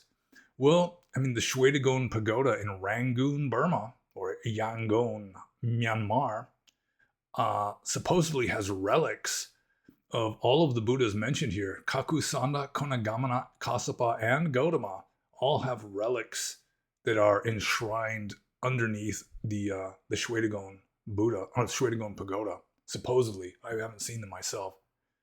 With regard to our Gautama Buddha, it's a few of his hairs that he plucked and gave to some merchants that supposedly came from the Mon Kingdom.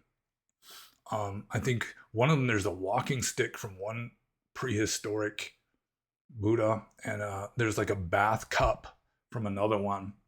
But like I say, I haven't seen any of these things. But if you want the best description of all the Buddhas of our world cycle, or I don't know what you call it, that would be the Buddha Wamsa. And with regard to our Buddha, I mean, just to get an idea of just sort of like the mythological scope of the Buddha Wamsa and just this essentially legend or pantheon of all these Buddhas, our Buddha, Gautama, was by far the smallest one, being only 27 feet tall. Also, he went through the longest ascetic practice. He went through a stage of doing severe ascetic practice. It lasted 6 years. Some of these earlier Buddhas, I mean, it was only a few weeks or months. Also, he by far had the shortest lifespan, whereas some of these mythological Buddhas of prehistoric times lived literally thousands and thousands of years. And just to give you an idea of what some of these previous Buddhas were like, I happen to have, when I was living in a cave in Burma, I had this little notebook here. And if I found something really noteworthy, I'd write it down. And I happened to write down some details of the alleged life of Mangala Buddha. So Mangala Buddha is on the list of 28 or 29. And this is found in the Buddha Wamsa and its commentary, because when I was living in a cave in Burma, somebody donated to me this Chronicle of Buddhas written by Mingun Tipitaka Dharasiyaro. And I read it, and when I came across Mangala Buddha, it was so outrageously wild. I had to write some of it down.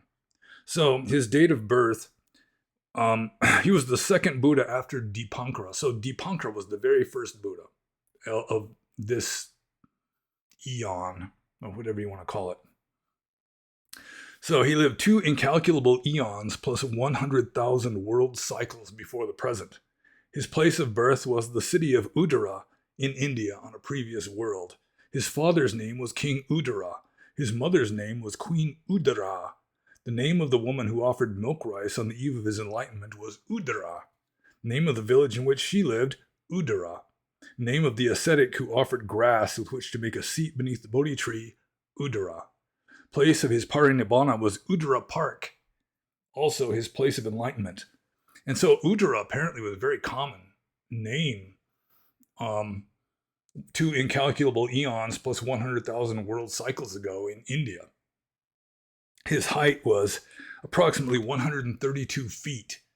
132 feet tall was Mangala Buddha, and he lived for 90,000 years. And it says here, from the moment he took conception, light radiated from his mother's body to a distance of 8 cubits all around, which could not be overpowered even by the light of the sun. Not requiring other lights, the pregnant queen moved about by means of her own luminescence. When Mangala Buddha renounced household life, approximately 30 million people renounced it also and practiced austerities with him. The light from Buddha Mangala's body shone night and day throughout 10,000 world systems. During the 90,000 years of his life, everything appeared golden in color, and the sun, moon, stars, and planets gave no light. Since there was no sunlight, the demarcation between night and day was not distinct, yet people were able to attend to their business by means of the Buddha's rays. This great luminescence of Mangala Buddha was due to a wish he made in a previous life, the details of which are as follows. Once, when he was a bodhisattva, he was a man renowned for his great generosity. Hearing about his generosity, an ogre, or yaka in Pali, disguised himself as a Brahmin, approached the bodhisattva and asked for the bodhisattva's 2 children. The bodhisattva gladly handed them over, whereupon the entire earth trembled all the way down to the water on which it floats. Then the ogre devoured the 2 children in the presence of the bodhisattva, and bright red blood flowed from his mouth as he ate. However, there arose not one iota of distress in the bodhisattva. Instead, he was greatly delighted, thinking, "This is my excellent act of charity." He then expressed his wish, "As a result of this generous act of mine, may my body emanate rays in future bright like the blood flowing from the ogre's mouth." Once, on one occasion, Mangala Buddha delivered a series of discourses to the universal monarch Sunanda and his retinue numbering 900 million, at which time all of them became Arahants. Then the Buddha stretched out his right arm and said, "Eta bhikkhavo," meaning "come, monks." Oh, wrong arm. "Come, monks," causing the entire multitude to instantaneously become bhikkhus, complete with cropped hair, bowls, and robes. During the life of Mangala Buddha, the bodhisattva destined to become Gautama Buddha was a Brahmin named Suruchi. On a certain occasion, the Brahmin Suruchi offered alms food for a week, plus a set of robes to the Buddha and to each of his retinue of bhikkhus, numbering altogether 1 trillion. The set of robes offered to the most junior bhikkhu was worth 100,000 pieces of money, probably kahapanas. The god Saka himself produced a huge jeweled pavilion for the occasion. After Mangala Buddha's parinibbana, his relics were enshrined in a pagoda 30 yojanas in height, which is like 30 miles high, made of powdered red orpiment, oil, and butter, and encrusted with 7 kinds of precious gems. Yeah, so this is from the Great Chronicle of Buddhas. So it was translated by Uko Lei and Utin Nguyen, and published by Tini Publishing Center in Rangoon in 1992. And so, I mean, that is a taste of what some of these Buddhas of long ago supposedly were like. And it is kind of interesting how they're all modeled on the life of Gautama Buddha. I mean, they all have to renounce the world in some kind of vehicle. Like our Gautama Buddha used a chariot, but some of them would just be riding on a horse, or maybe he was just riding on a horse. See, I confuse my legends, but some of them actually had like flying buildings, flying mansions, vimanas, that they would renounce the world in. And then they'd have to go through like this period of ascetic practices, and then they would have to be offered milk rice by a kindly woman, and then they would have to sit under some kind of Bodhi tree. Our Gautama Buddha sat under a Ficus religiosa tree, which is the Bodhi tree. But different Buddhas had different species of trees. At least one of them sat under bamboo. And then someone would sit under like banyan trees or whatever. And so, I mean, it's like, it's modeled on the life of the Buddha, but with just wild elaborations. So, if you really want to read this stuff, I'd try to get some kind of like a copy of the Buddha Wamsa or some book that's based on the Buddha Wamsa, because that has most of the information for what it's worth. So I'm just going to move on to Robin's Nest's next question here, which is, hypothetically, if a person were to have a supernatural experience while attempting to commune with the dead, would this essentially only work if they were still in the bardo, transitioning between incarnations, or a hungry ghost? Since we Buddhists believe in reincarnation, I don't understand how it would be otherwise possible. It would be very quirky if it turned out that it was lesser divinities being mischievous. LOL. And yeah, okay. So yeah, as a general rule, if you're having some kind of paranormal experience, some kind of communication with the dead, somebody who's already dead, then yeah, for the most part, it would essentially work only if they were like a hungry ghost. In Theravada Buddhism, there is no bardo realm. Although, I mean, you could reconcile a bardo realm with Theravada Buddhism by just saying, you get born for just a few weeks, as like a, in a spirit realm, something like that. And then that serves as like your bardo realm where you're having the review of your life and, meeting with spirit guides and so forth. It's possible. I mean, it's not orthodox Theravada, but it's not like explicitly against Theravada that you could have a relatively brief existence after this existence in a kind of spirit realm where you can recall this existence and maybe, discuss it with wise beings there or something. And maybe kind of wait there in a green room or something until it's time for you to get born again. So, I mean, it could be hungry ghosts, but it could be like lesser devas also, because in Buddhism, or at least Theravada Buddhism, from ghosts to gods is a continuum. It's like a spectrum. And so it's almost like an arbitrary choice where you're going to make the cutoff between ghosts, the highest ghosts and the lowest gods. They're all like spirit beings in a way. Or, they do have physical bodies, but it's at a different kind of wavelength, a different subtlety of matter. So that would be the main way of any kind of paranormal experience where you're communicating with someone who has already died that I can think of, unless maybe they're a person, maybe they're like they've been born again as another person who has psychic powers, and then they can communicate with you that way, but technically they wouldn't be dead anymore. But technically they're not dead if they're a ghost either, because it's just a different kind of life in a different kind of body in a different kind of realm, but still they're a kind of conscious being who is essentially alive. And I'm waving my hands around a lot when I'm doing this. For those of you who are just listening and not watching, you're really missing out on a lot of distracting hand waving. But I'm just going to move on to the next question, which is from GameFap.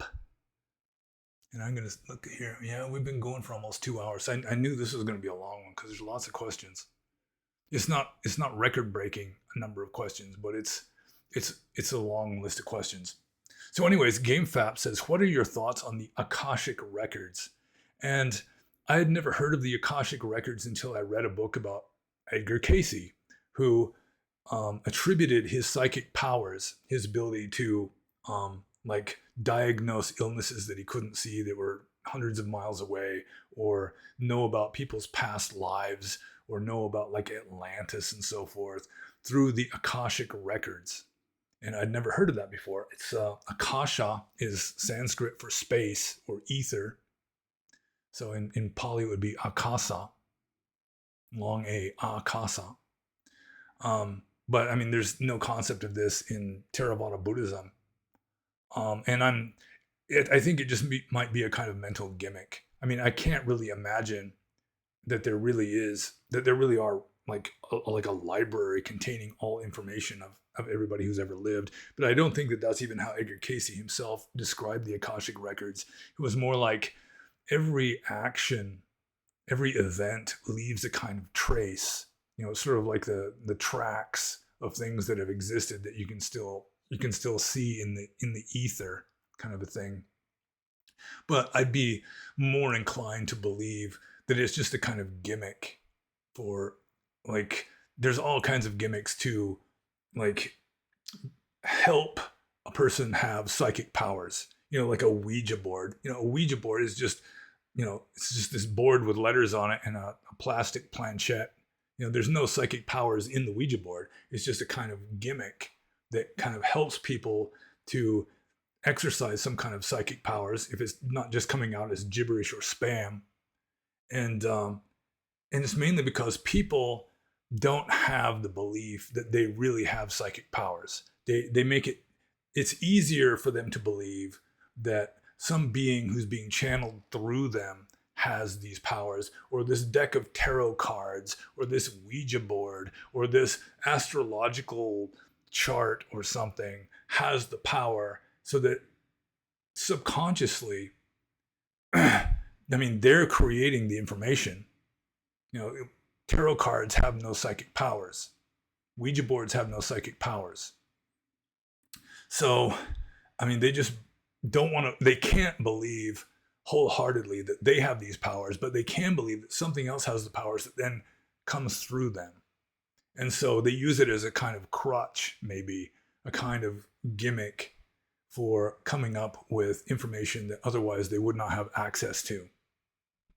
And it is true that Edgar Cayce was not 100%, especially, he apparently had a really good track record with regard to diagnosing illnesses and prescribing treatments for those illnesses. He really excelled at that. But when he started describing, like, making predictions for the future or talking about Atlantis and that kind of thing, he was mistaken a lot of the time. Unless, like, for example, I read this book, I think it was called The Sleeping Prophet, about Edgar Cayce, and he was talking about how proof of the existence of Atlantis would be found in one of the great pyramids before the end of the 20th century, which, if it happened, then some government agency is withholding it from us. Although he did say some interesting stuff, like he made the prediction that the last great bastion, the last great stronghold of Christianity in this world would be Russia. And he said this when Russia was the Soviet Union and officially atheist. And so, it seemed really counterintuitive at the time, but that was his prediction. And he did make predictions that turned out to be false, though, like maybe the proof of Atlantis one. I'm still inclined to believe that Atlantis was Crete, like the Minoan or Aegean civilization. So, yeah, that's my thoughts on the Akashic Records. I do think it's just kind of a gimmick rather than being an objectively real state or phenomenon or library or whatever. So GameFap's second question is also, what do you think of Edgar Cayce? And yeah, I've been kind of talking about that already. My father's family had some interaction with Edgar Cayce when he was young. This was during the Depression. And my father's father, who he believes to be like me, and that I'm supposedly a reincarnation of him, a rebirth of him. Anyways, it was during the Great Depression, and he didn't get his usual summer job as a teacher or something. And so he went out looking for a job, and he was determined he's not coming back until he finds that job. And so he's gone for like 2 weeks. And so my father's mother starts getting worried, because they didn't have like cell phones and texting and stuff back then. She didn't know where he was, how he was, anything like that. So finally, she wrote to Edgar Cayce, who she thought must be an American Indian, because in her mind, American Indians are the ones that have these kind of powers. And she got a letter back from him saying that it's really unnecessary for me to write this, because by the time you get this letter, you will have already heard from him. He's doing fine and he's in such and such town. And sure enough, before my father's family or mother got that letter from Edgar Cayce, she heard from him and everything was fine. So I do think that he did have some genuine psychic abilities, and it's kind of strange that he was a devout Christian who read the Bible like once for every year of his life. He was really a believing Christian. And then he starts talking about like reincarnation and so forth that is against Christianity. And he'd be unconscious, like in a trance state or something, when he'd be divulging his prophecies. And sometimes he'd come out of his trance state and everyone's have their eyebrows way up and their jaws way down, and they'd be explaining to him what he was saying, and he was just thrown into a state of crisis sometimes because some of the stuff he was coming up with was really seriously at odds with his religion. But I don't think that he or any other prophet really has a 100% accuracy rate. That's one thing. My sweetheart loves watching this show called The Dead Files, where you've got this psychic person who sees dead people and can communicate with dead people. And they go to these haunted houses, and she is just like 100% spot on, or let's say 95% accurate.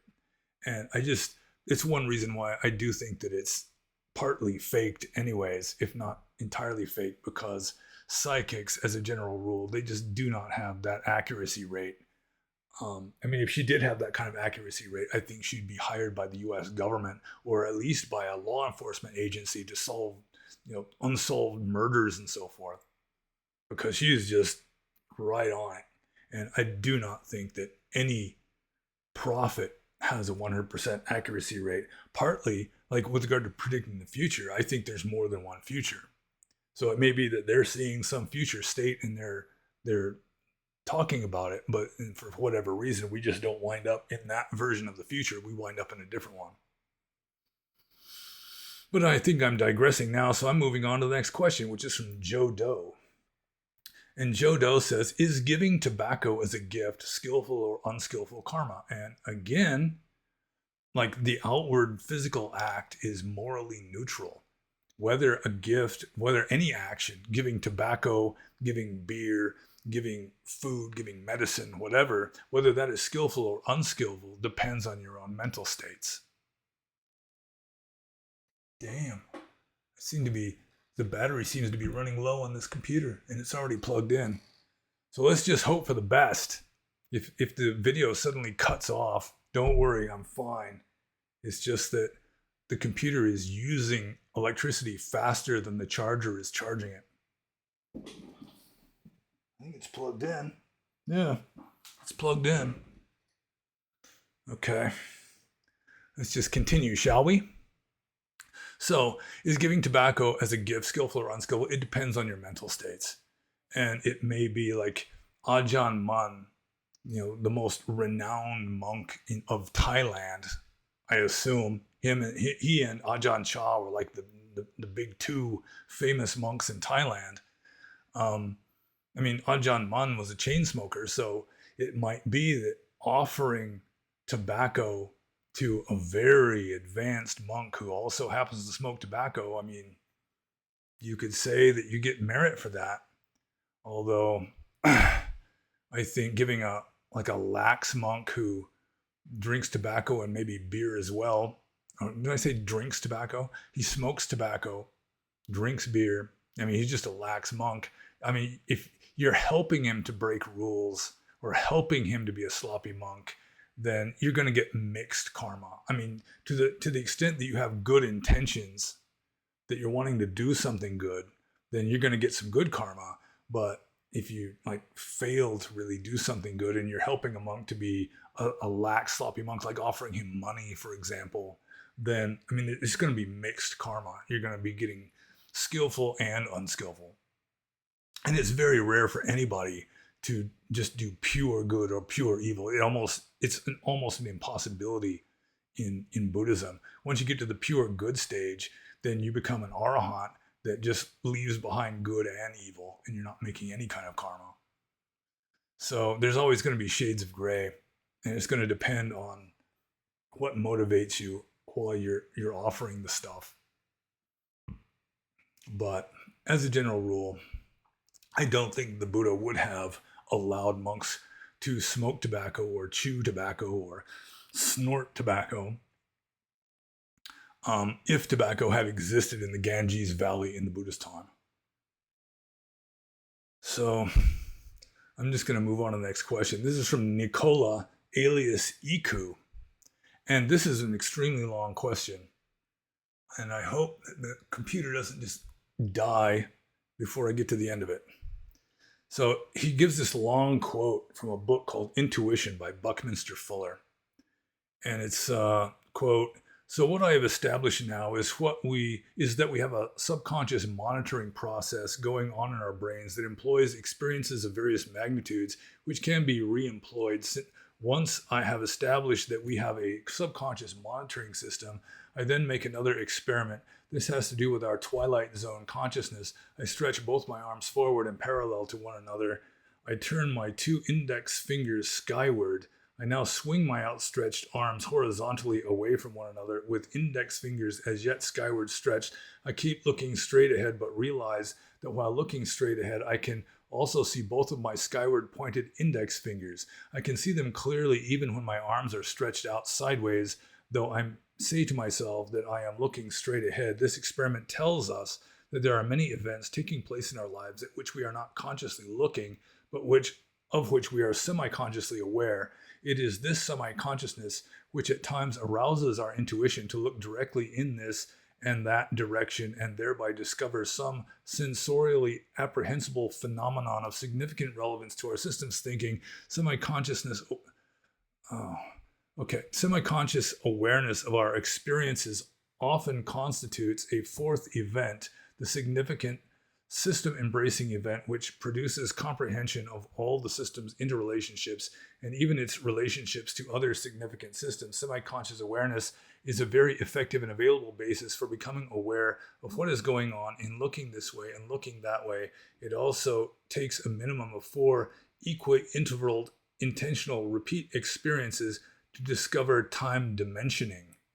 And then Buckminster has the example 5 p.m. Tuesday, February 3rd. It seems to me that this happened to me before. Oh, now I remember, it must be a coincidence. 5 p.m. Tuesday, March 3rd. What again? How long ago was that? And the time before? If this is not strange coincidence, it will happen again on March 31st. 5 p.m. Tuesday, March 31st. Sure enough, I have discovered a periodic experience. Intuition relates to recognizing the significance of the third experience, that this is the third experience in which I felt intuitively that I felt it before. The difference between the Leonardo da Vinci's and Albert Einstein's and other people is that the other people don't pay attention to the third experience in the series of 4 system-defining events. The Einsteins do. Einstein said earlier when Bucky wrote 9 Chains to the Moon that Bucky understood his thought process and wanted to meet with him. Any thoughts? Well, my first thought is this question is like extremely long.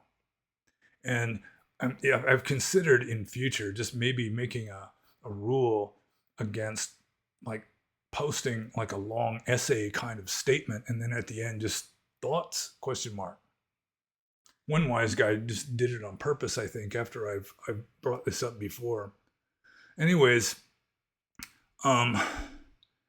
yeah, I mean, I can accept that a lot of intuition or imagination is subconscious stuff that we're semi-aware of. Like a good example would be Coleridge's poem Kubla Khan, which is one of my favorite poems. And it was a drug-induced poem. He took some laudanum, which is like tincture of opium, and then passed out. And while he was unconscious, the entire poem appeared in his mind. And then he woke up and was writing it down feverishly before he forgot it. And then somebody he owed money to comes knocking on the door. He's got to attend to that person. When he finally gets rid of him, he comes back and he's lost it. It's gone. And a book was written about this poem, about how Coleridge had encountered a lot of the themes of this poem and just kind of stored them in his subconscious memory. And then they just kind of came out as a result of being unconscious on laudanum. But with regard to like the four system defining events, yeah, that's a little technical for me. And I mean, it may be true, but I really don't have the time at present while I'm doing this video to really sit there and contemplate it and see if it makes good sense to me.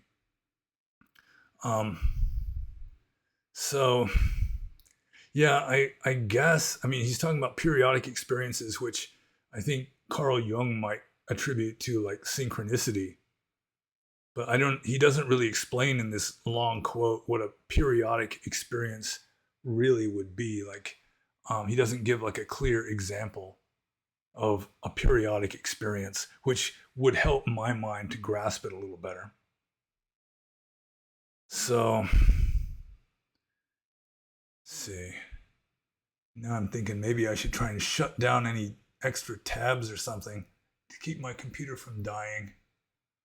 But we'll just see how it goes. So that was, let's see, I got to scroll way up here. Yeah, that was Nicola alias Iku's first question. And I scroll way, way down. And then his second question is much shorter, which is, are you familiar with tetrahedron and Bucky? Well, I know something about Buckminster Fuller. I don't remember exactly what his field of expertise was. He was like an engineer or something, I think. And he's the guy who was largely responsible for like the geodesic dome. He came up with like, what do you call it? Like shapes that are stable, like a triangle is stable. I mean, people have known that a triangle is stable for a long time, but when I was a student at the school library once, there was an exhibit of tensegrity structures that I think Buckminster Fuller invented. And at the time, I was just astonished to see these because they look like they ought to be impossible. They're made out of nothing but sticks and elastic string, like some kind of elastic cord. And the sticks are forming like this three-dimensional polyhedron, and they're not touching each other. It's all held together by the tension. And you'd think that because the tension is all pulling inwards, that it would just collapse on itself, but it doesn't. And then eventually, I made my own tensegrity truncated octahedron. And I've still got the sticks, and I haven't put it together yet. And I should have put it together long ago. And I mean, feel free to berate me if you please, because it was really nice. And I used it as a kind of like a simile or a metaphor for dependent co-arising, like the 12 links of dependent co-arising. They're all like interconnected and like independent of each other in a way, but still they're forming this unified whole that's almost like a miracle. But the tetrahedron, he's got, are you familiar with tetrahedron? And tetrahedron, the first T is capitalized. And all I know, a tetrahedron is like the simplest Platonic solid, I'm pretty sure. It's just like 4 equilateral triangles combined into a kind of 3-sided pyramid, with the bottom being the 4th side. And like a methane atom forms a kind of tetrahedron, or not methane atom, but a methane molecule. I learned that in organic chemistry, that also forms a stable kind of tetrahedron shape. But I'm not sure if that's what he's referring to. The tetrahedron is just a 4-sided stable Platonic solid that's made. It has 4 sides that are 4 equilateral triangles. So yeah, I guess I answered that question. Am I familiar? That's what I'm familiar with, is just the Platonic solid, the shape, the 3-dimensional geometric shape. And Buckminster Fuller, I really don't know a whole heck of a lot about him. I attended a seminar about him once. Just a one, it was like a 2-hour-long seminar that I got like 1 credit for or something when I was in school. But I really don't know a heck of a lot about him, other than the engineering professor at that school was like a fanboy of Buckminster Fuller, and he's the one who gave the presentation at the seminar. So I guess I'll just move on to the next question, which, oh my golly, this is from Extremely Rare Bird, who asked the very first question. I didn't notice that. I mean, I already had his first question at the top of the list, and then by the time I got this far down, I forgot that he was at the very top of the list. So, Extremely Rare Bird, he's got 3 more questions here. Well, I mean, the reason why his question was the very first question is he asked that to the previous Q&A, but I had already recorded it before I saw the question. So maybe he gets a pass on this. I don't know. Robin's Nest asked 4 questions too, and I'm really not in a vengeful mood today. So let's just go with it here. Extremely Rare Bird asks, Why do you think some people go through a dark night of the soul or experience terrifying visions or similar even when they are living an upright life and pursuing a spiritual path? Well, the dark night of the soul was coined, I think, by St. John of the Cross. And according to him, it's like before you really make significant spiritual progress, you tend to have this dark night of the soul, which he defines partly as just aridity. It's like no more inspiration. It's like you're closed off, not making any progress. It's like you just lose your inspiration in a way. And it just leads to despair, especially if you've dedicated your life to spiritual progress and you just hit a wall and can't move, and just it's like everything just contracts and shuts down and isn't working. And so it leads to this despair.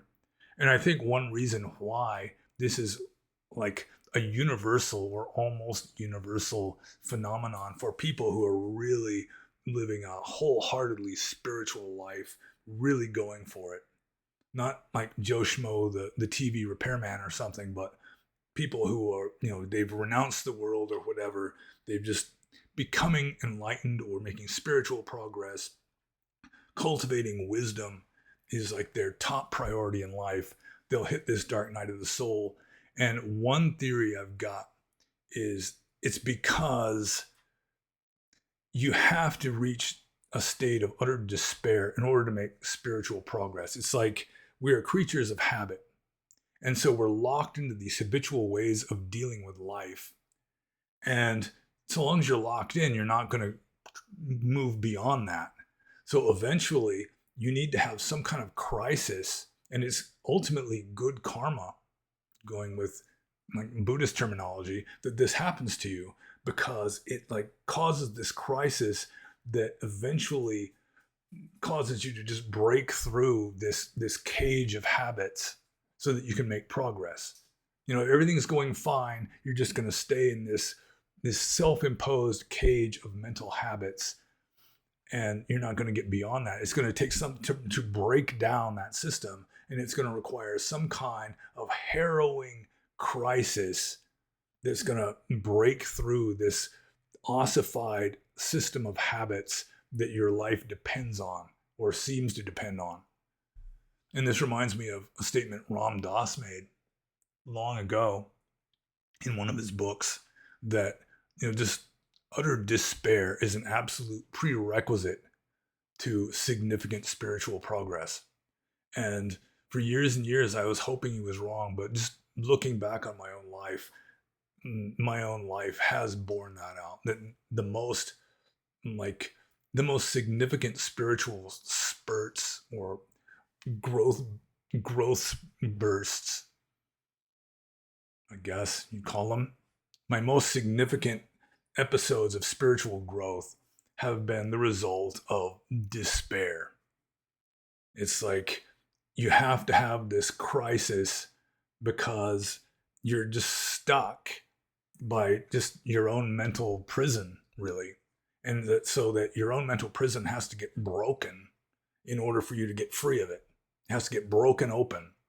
And that's scary because people identify with their personality, their character traits and everything, which is part of the mental prison. Their belief system, especially men, I think, identify with their beliefs because they identify with their thoughts.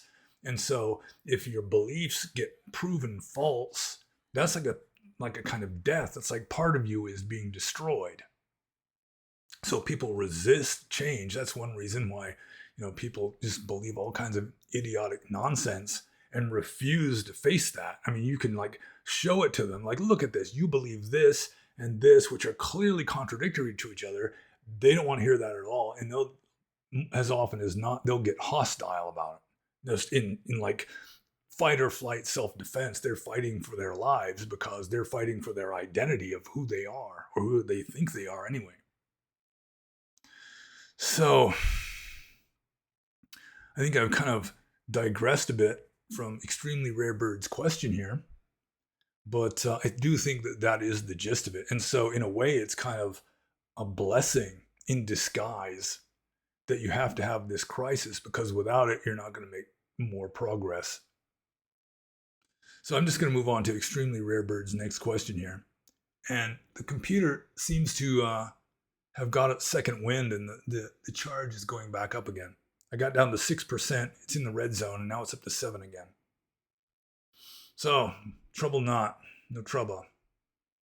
So, Extremely Rare Bird's next question here is, meaning in life is either to be rejected or affirmed. It seems to be the ultimate question to us humans in particular, one which you cannot avoid facing explicitly or implicitly. Could we say that meaning is inherent to life, albeit appearing in different disguises, contexts, and forms? And right off the bat, I would just like to say that this is one question and not two questions. So, actually, Extremely Rare Bird has not transgressed anything. He's asked a proper amount of questions. And I'm looking at my own image on the screen here, and there's a lag, which is kind of has me a little bit concerned. Hopefully, it's still recording well. Okay, so anyways, getting back to the question here. Meaning in life is either to be rejected or affirmed. It seems to be the ultimate question to us humans in particular, one which you cannot avoid facing explicitly or implicitly. Could we say that meaning is inherent to life, albeit appearing in different disguises, contexts, and forms? Well, it seems to me like almost a trick question. Because, it's the meaning is inherent to life because life is like a mental construct. It's like a perceptual construct. Without perception, you've got no pluralistic universe. You've got essentially void, unthinkable void, if you don't have a perceptual mind perceiving the existence of life. So in that sense, meaning is inherent to life. But meaning is ultimately delusional.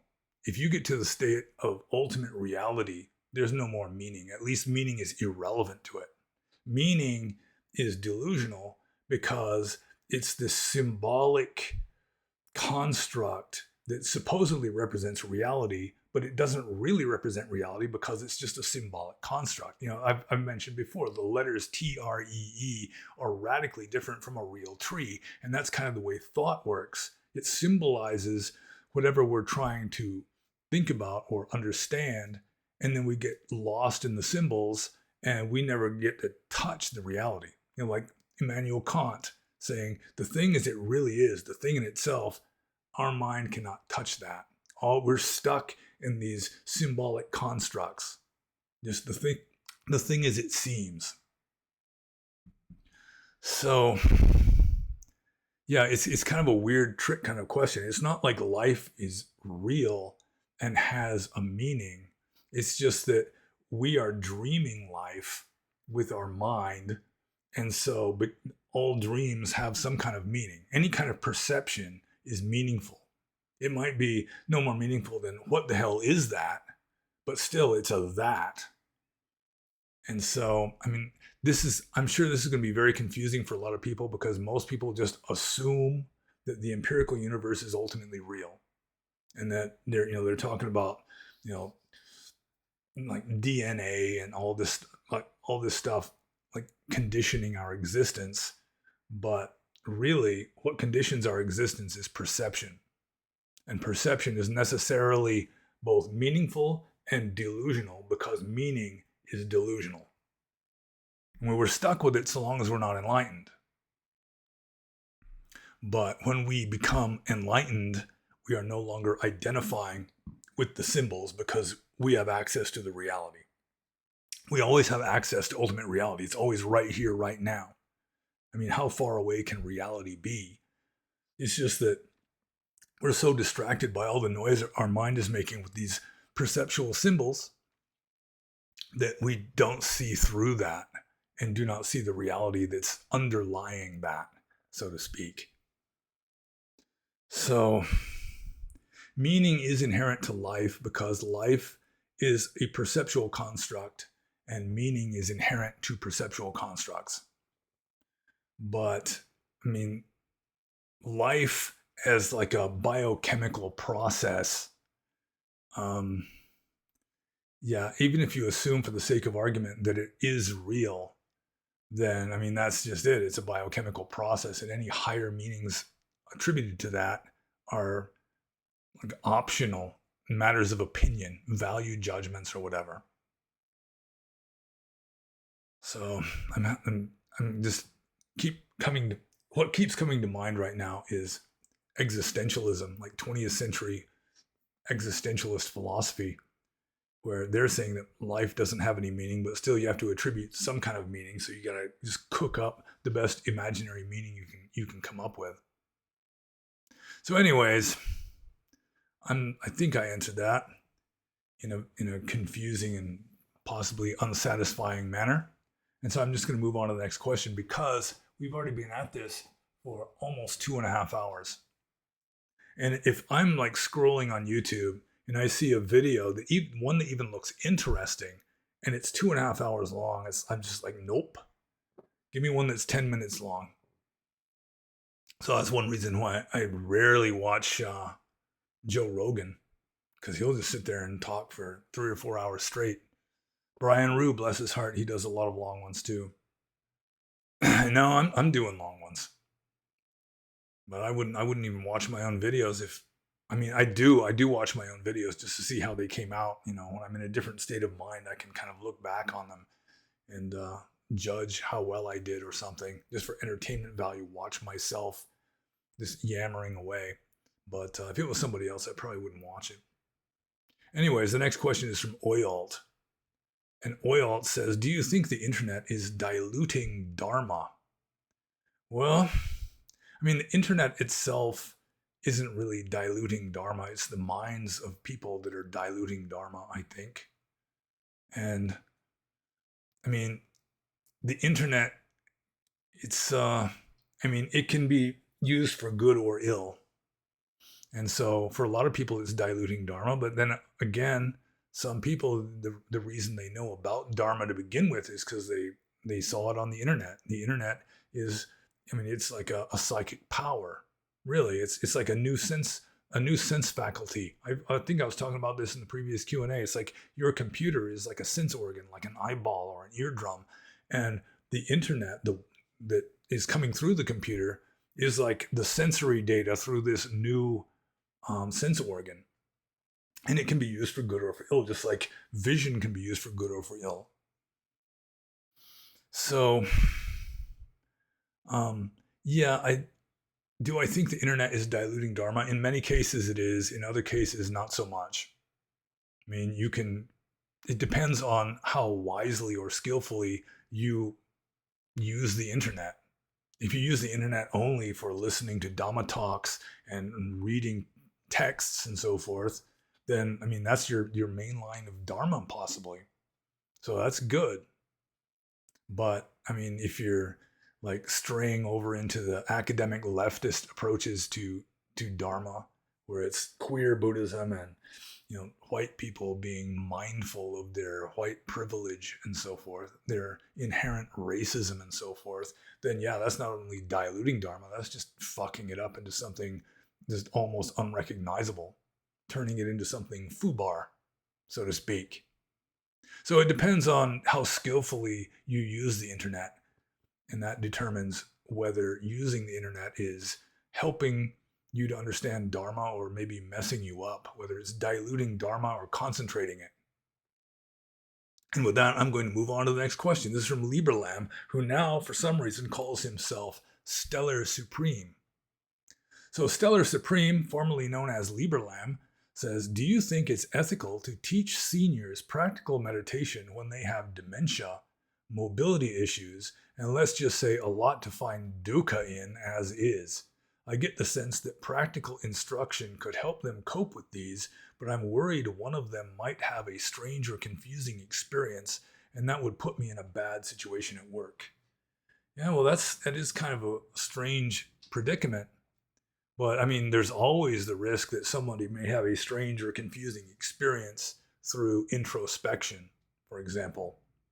I do know that many hospitals are teaching mindfulness mainly to help people deal with chronic pain, like burn victims, or people who are facing a terminal situation that it just kind of helps them to get some grounding and accept what is happening with equanimity. So if you could teach like a medically approved version of mindfulness, I'm sure, I mean, they teach courses in this, how to teach mindfulness in a hospital setting, then that might be your best bet. I mean, mindfulness in general, it's generally innocuous, but to someone who's just not ready for it, it might not work out so well. So there's always some kind of risk. But for people who aren't in like an intensive meditation setting, it's much less likely that they're going to be, like facing skeletons that they've had subconsciously hid in their closet for decades. But it's hard to say. I mean, everybody's got a lot to find dukkha in, as is. I mean, life is dukkha. Sabe sankara dukkha. Everything is dukkha. So, yeah, I mean, it's not for everybody. Maybe people that are interested in it, that are willing to go there. But I mean, trying to impose Dharma or like mindfulness practice onto someone who's really not into that, it's not going to work anyway. Like this, for some reason, that reminds me of something Ram Dass said in one of his books, that he used to go to prisons and try to teach Dharma to the prison inmates there. And the only place where he really got a lot of positive responses, people that were really seriously, taking serious what he was saying, was death row, because they were faced with their own mortality. Plus, maybe required to do a lot of introspection in solitude that they weren't used to. So, practical meditation. Yeah, I mean, sure, you could come up with like an innocuous, harmless, easy kind of meditation that might at least help them to calm their minds. Like just like watching a goldfish swim around and around in its bowl or in its tank is a very harmless, nice kind of meditation that just helps to calm people down and put them in the present moment.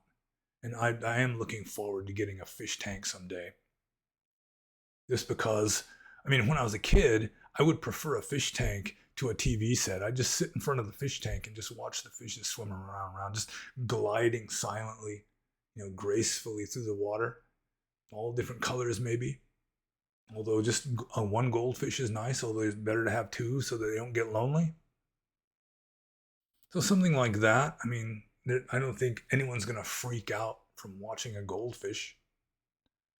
So I guess you'll have to judge, how ready a person is for any kind of serious introspection before you start giving them like some kind of serious mindfulness practice where, long closed closet doors may become open and they might be faced with something that they don't want to face, that they're not ready to face. So I guess I answered that question. I'm just going to go on to the next question, which is from Wayne. And Wayne says, in Christian mysticism, and then in parentheses, he's got Nag Hammadi, it is well known for demigods to create world systems. What does the sutta say about the creation devas? Is there a parallel here? Your thoughts, much appreciated. Thank you. Well, I mean, in Christianity, I don't see how they would have demigods other than just angels. I thought in Christianity, you got angels instead of gods. But maybe some esoteric Gnosticism or something might have both. I don't know. I'm no authority on that. But with regard to, what do the suttas say about creation devas? In Theravada Buddhism, there are no real creation devas that apply to us. There are heaven realms where you've got the gods who delight in their own creations, and they can just create, whatever kind of mansion or palace they want to live in. They can create, the landscaping outside. They can create their own little world, but it doesn't apply to us. It's for them, like subjectively. I mean, they do create these things with their mind. It's just that we're not living there. That the world we are living in, samsara, the cosmos, is created by our own ignorance and desire. And I'm still waving my hands around a lot. I don't know why. Maybe it's 2 cups of coffee. I usually only drink 1. So yeah, this world is not created by devas. There are devas who create like their own worlds, but we're not in those worlds according to Orthodox Theravada Buddhism, that we are just in a world that is created by ignorance and desire in general. In fact, there is the standard explanation, I think it's in the Brahmajala Sutta, about how like Mahabrahma, like capital G God Almighty, in quotes, I guess, thinks that he has created the universe when really he hasn't. And that's because, like, periodically the entire cosmos is destroyed, usually by fire. And then it's like the karma of all the beings who existed in that cosmos, and they're like of necessity living in this immaterial realm until the new material cosmos evolves. And the first thing that appears in this new cosmos is the throne of Mahabrahma. And then you have a being who suddenly materializes on that throne. And he's like the first conscious being existing in this cosmos. He did not create this cosmos, but he is the first being to appear in this new cosmos. And then before long, he starts feeling lonely and starts wishing that there were other beings here. And right about that time, just through their own karma, other beings start appearing in this new cosmos. They start populating the new cosmos. And this Mahabrahma thinks that it was his desire that created these beings, when really it was not. It was just their own karma causes them to appear in this universe. And then because Mahabrahma was desiring company and maybe is not real good at logic, that he thinks that it's because of him that his desire created them. So even the Mahabrahma, who supposedly creates world systems and all that, he doesn't create them. They're created by just the collective karma and ignorance of countless beings in this cosmos. So I think Mahayana Buddhism would have more along the lines of creation devas, or creation Buddhas for that matter. Like Pure Land Buddhism has Buddhas who go off to some uninhabited area of the cosmos, maybe. I'm not exactly sure. And they just create this new Buddha world, or this Buddha land, Buddha field. And then by praying to that Buddha, you can get reborn into that realm. But that is not Orthodox Theravada. And I seriously doubt that the historical Gautama Buddha taught such a thing. So I guess I answered Wayne's question, and there's lots of questions, as I've been saying, although we're getting close to the end. So there is that. So the next question is from the proto-pseudo-monk, who sometimes goes by the name of Cool Whip. I don't know which one is his real name, so let's just go with proto-pseudo-monk for the sake of convenience here. And he says, the proto-pseudo-monk has like headings for his questions. So the heading to this question is called The Ethics of Divorce. And so he says, what are the ethics of divorce from a Buddhist perspective for societal harmony? My view is that when a human male and a female reproduce, they form a symbiotic relationship. They renounce their individuality.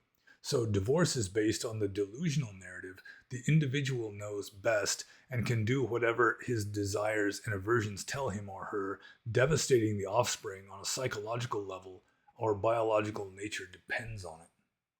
Well, for starters, I would say that Theravada Buddhism especially has relatively little to say about marriage or divorce. That marriage and divorce are worldly. It's like Gama Dhamma. This is the way of the village. It's sort of vulgar in the original meaning of vulgar. Like it's just of the normies.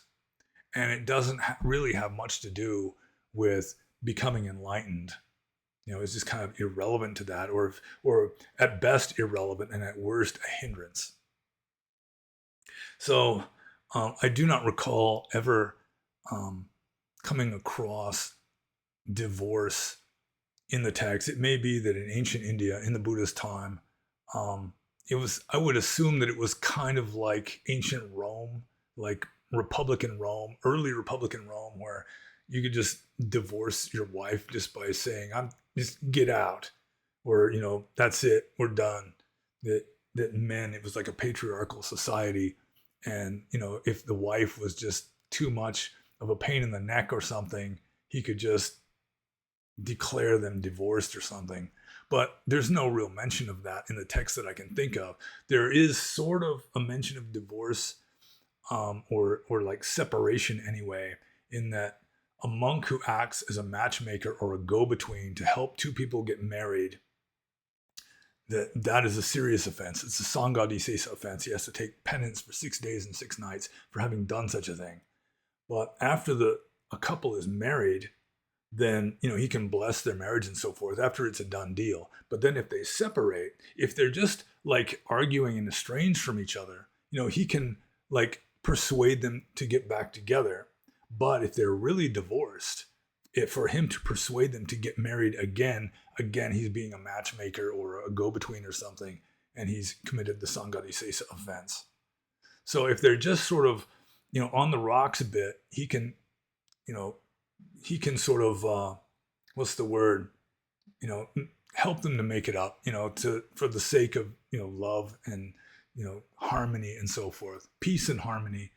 He can get them to come back together. But if they really are divorced, if it's broken, like legally and socially, then that's it. I mean, he can't persuade them to get back together again without committing a serious offense.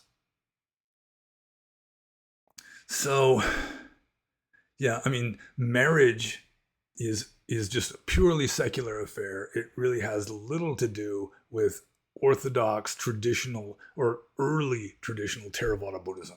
That, like, it's a serious offense. It's the same offense, the Sanghadisesa offense, for a monk to officiate at a wedding. I mean, so a wedding, like in Christianity, you've got a priest or a minister officiating at the wedding. In Theravada Buddhism, it is just strictly forbidden for a monk to officiate at a wedding. And so, for example, in Burma, in a Burmese village, you got the bride and groom, they go to the village headman and sign some papers, and that makes them officially married. And then after they're officially married, then they throw the wedding reception and invite monks, and the monks bless the done deed, and they make offerings to the monks, and they feed all their neighbors with feast food, and everything's fine. So yeah, there's not really a lot of emphasis, hardly any emphasis, on divorce in Theravada Buddhism, because it's just a secular affair. It's not really a Dharma issue. I mean, there's mention of how husband and wife should behave towards each other. The wife should be faithful and run the house efficiently and attentive to her husband, and the husband, he should be attentive to his wife and faithful to her, and should be sweet to her and romantic and everything. But I mean, that's pretty much, the Buddha was just kind of tossing a bone to the normies with that sort of thing, because mainly what Theravada Buddhism is about is renouncing the world and going off into a forest, renouncing society, whereas marriage is a societal institution. So,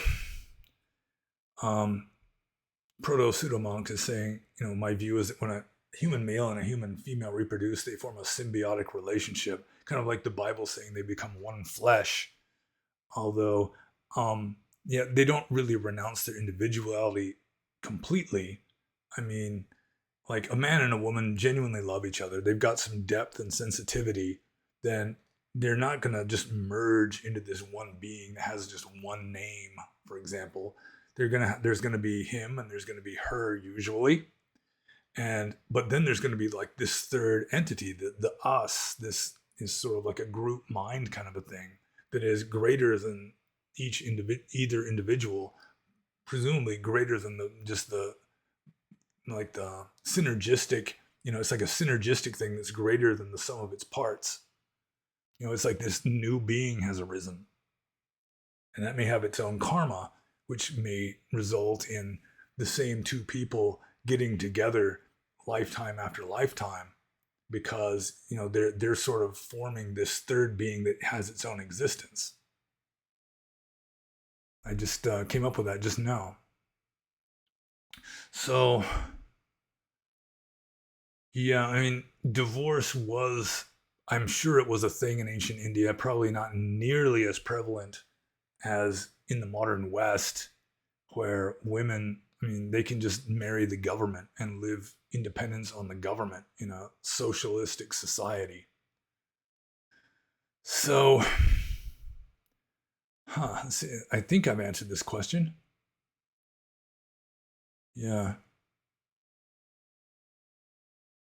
Yeah, I mean, the way things are now is really not, it's not optimal from the point of view of just the well-being of the human race.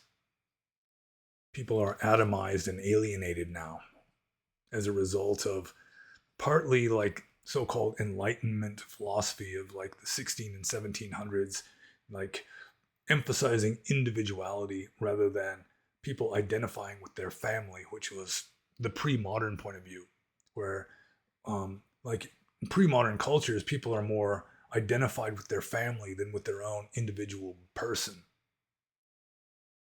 Which is why in some cultures, like in Japan, the family name comes first, even though they're probably atomized and alienated also now.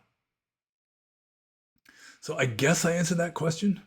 I mean, the ethics of divorce, it's really not mentioned much in Theravada. And so, like any other action, it's going to be more a matter of the mental states involved. Like two people, they just get divorced on friendly terms. They don't hate each other. They just realize they're going in different directions in life. Maybe they don't have kids or something, or whatever the situation is. They work it out amiably. They still have some love for each other. They just realize that it's just not working. I mean, that would be a heck of a lot better ethically than two people just hating each other's guts and just trying to like get revenge on each other and fuck the other person up as much as they can, suing each other and just trying to screw the other person in divorce court or whatever. So there's better and worse ways of going about it, I suppose. But I mean, the Buddha himself abandoned his wife and kid according to tradition. So, I mean, just that in and of itself is not necessarily frowned upon in Theravada Buddhism, especially if one of them is abandoning their marriage for the sake of something, according to tradition anyway, much higher and nobler, which is liberation from samsara, liberation from suffering and delusion. So I'm just going to move on to the Proto Suda monk's next question, which is entitled "The Blissful Nature of Mind." And the question is as follows: why would an unencumbered mind, the natural state of mind or nibbana, be radiantly, spontaneously blissful? It could just be completely neutral or unconscious, like a machine. Would people renounce the world if we weren't waiting for this discovery or state of mind? So I guess the main gist of this question is why, like, the perfected mind should be considered blissful and not just completely neutral. And the whole idea of completely blissful nature of mind is more of a Hindu thing, like Satchitananda, that, it's just like infinite bliss is like the truest nature of mind. That's God, essentially. In Buddhism, it's still a good thing. It's seen more in a negative sense as just freedom from suffering, and that freedom from suffering is the greatest happiness. That you can find little statements about that in like the Udana. That, I mean, the end of suffering is the greatest happiness in Buddhism. It's more negative in its emphasis than positive. It's just like freedom from suffering rather than, eternal infinite bliss. But it may be that they're both two different ways of describing the same state. So, I mean, why would the enlightened mind be radiantly, spontaneously blissful? Well, for one thing, it's infinite consciousness, which, I mean, it's just unencumbered, as the Proto-Pseudo-monk states. And I mean, trying to explain why the absolute would be a certain way, it's just futile. And even to say that the absolute state is blissful is invalid. To say that it's not blissful is invalid. You can't really say anything valid about it. And so it could be that it's just a manner of speech, talking in this way, saying that the enlightened mind is blissful. I mean, it's free of suffering, except maybe for an infinite amount of the virtual suffering that still exists in the primordial chaos. The infinite number of statues contained in the block of marble. There's an infinite number of miserable statues in there. I mean, just if Einstein was right and time is just the fourth dimension, then your unenlightened self continues to exist in the past. It doesn't just poof out of existence, although Theravada Buddhism, the orthodox position is that only the present moment exists and the past doesn't exist and the future doesn't exist. But, I mean, the unencumbered mind would not be unconscious. It would be infinitely conscious, although going with Hegel, absolute being and absolute non-being are ultimately the same. And so it's just the whole thing is a paradox. You can't wrap your head around it. You're never going to understand it intellectually. So, let's see. Would people renounce the world if we weren't waiting for this discovery or state of mind? I don't know. It's kind of a weird question that I do not fully understand. That's kind of tacked on to the question before it. So, anyways, with all due apologies and respect and all that, I'm moving on to the next question because I'm starting to get hoarse, to tell you the truth. Not that I'm complaining. It's all good. So he mentions a name here that I don't know how to pronounce correctly. I think it's Debussy. So the heading for this question is Debussy and piano. And he says, I feel a calling to learn piano. I am in total awe of Debussy, or Debussy? I think it's Debussy. His music conveys the profound mystery of being and the universe. Can I take up the piano as a spiritual practice towards enlightenment if I do it mindfully, following the middle way? Yeah, I mean, playing the piano can be a kind of spiritual practice. I mean, first of all, you're learning self-discipline. I mean, it takes self-discipline to master the piano. And then when you're playing, you're in a state of like present moment flow, or you should be if you're really good at it. I mean, you might have to like learn a lot of scales and just keep practicing the same piece over and over again. But once you've mastered it, then it becomes, even though you're practicing a lot, still in a way it becomes effortless, or it should. And it can become meditative. I mean, I used to have an art teacher in school who used to talk about how he plays guitar as a meditation, that you just sit there and it just becomes like a soothing, present moment kind of activity. And if you're mindful, anything you do is meditation. If you can play the piano mindfully, then that's meditation too.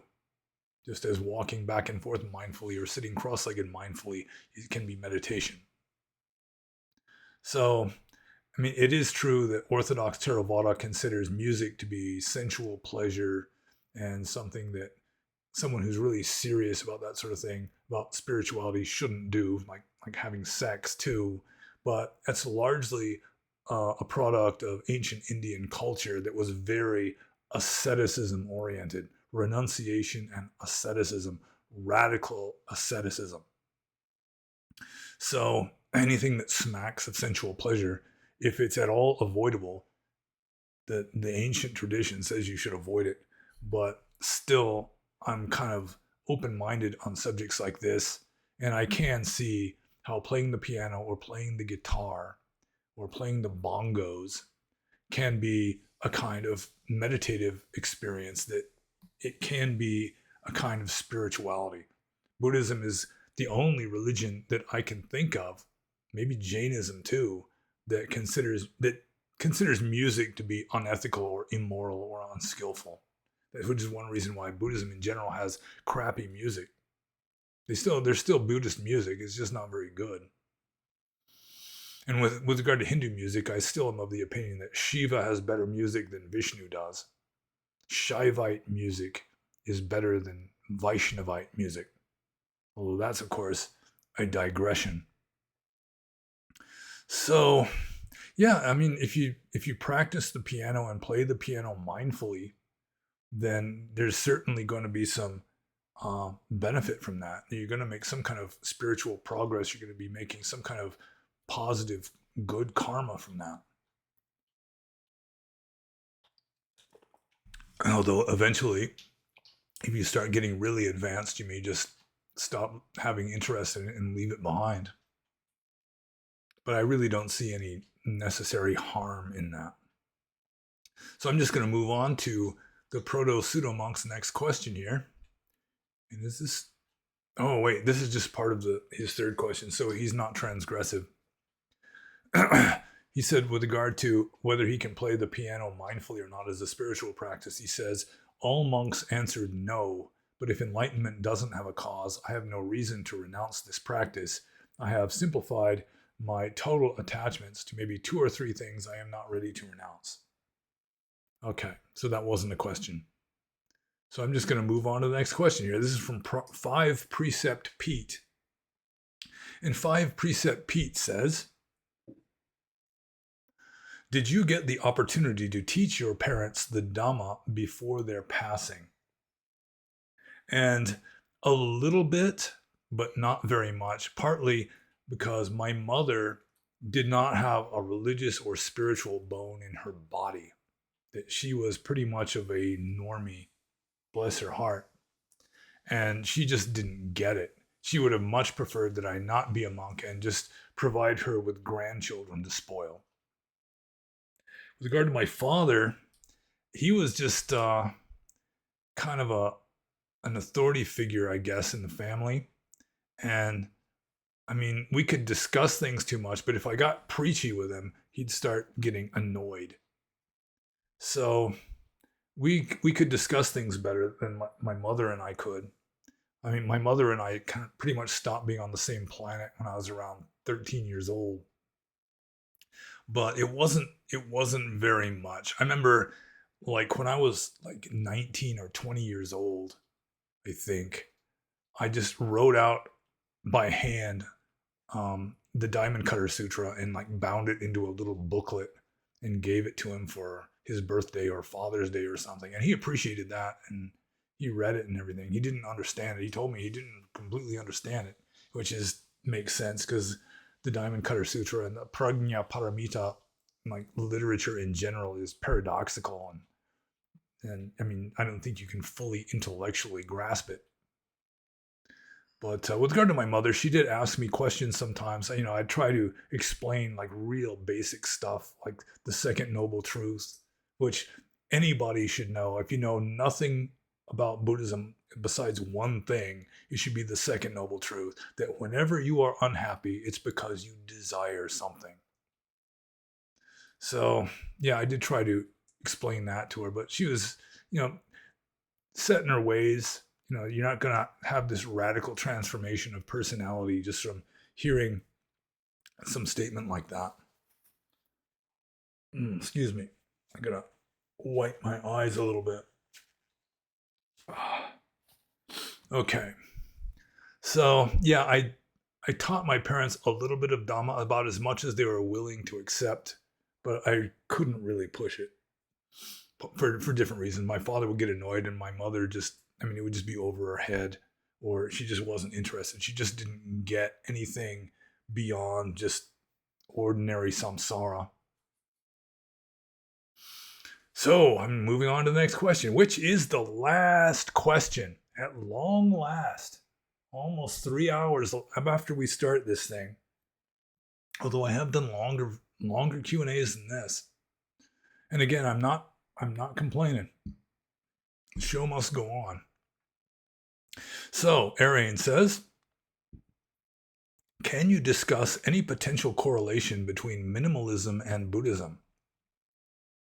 And early Indian Buddhism was definitely minimalist. It wasn't the most minimalist system in ancient India, but it was definitely way more minimalist than now. I mean, like the middle path in original early Buddhism would be considered so extreme as to be unthinkable. It's just not even a valid consideration nowadays for most Buddhists in the West, even most Buddhists in Burma for that matter.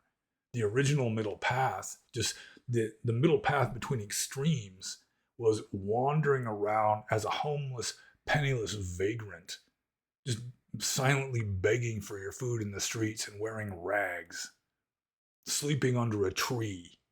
That was the middle path.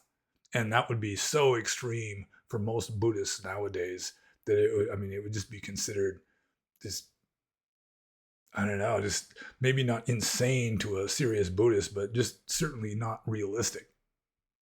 So, minimalism in early Buddhism, you have no money, no home. You've got 3 rectangles of cloth that is your entire wardrobe plus a belt. You're begging for your food silently. You're not saying anything. So, Buddhism is definitely minimalist, or at least early original Buddhism was definitely minimalist. You didn't need any more than was necessary. You ate 1 meal a day because 1 meal a day is the necessary minimum. You were supposed to sleep the minimum required to keep you healthy and functioning, which was considered to be about 4 hours per night. In ancient India, monks were supposed to bathe no more than twice a month, except under certain circumstances. But generally, usually, it was minimalism, even with regard to keeping your body clean, that you just did enough to keep you healthy enough to keep meditating. So there's definitely lots of minimalism in Buddhism, that it was a minimalist system. Not all minimalist systems are Buddhist, and nowadays not all Buddhist systems are minimalist, but certainly the original Buddhism was minimalist, like minimalist just beyond comprehension to most modern or postmodern humans. So I guess I answered that question. So I answered all of them, by golly. What do you know about that? And so, if you have any questions for the next one you think I can answer about Buddhism, especially early Buddhism or Theravada Buddhism, monastic discipline, meditation, philosophy in general, Burma in general, me in general, or would it be me in particular? Whichever. If you got any kind of question you think I could answer, then feel free to ask. And hit the like button if you did actually like this. If you made it this far, you listened to this for over 3 hours, you must have liked it at least a little bit. And subscribe if you haven't already. And if you do have questions, just leave them in the comments below. And be happy. I'm going to turn this off now.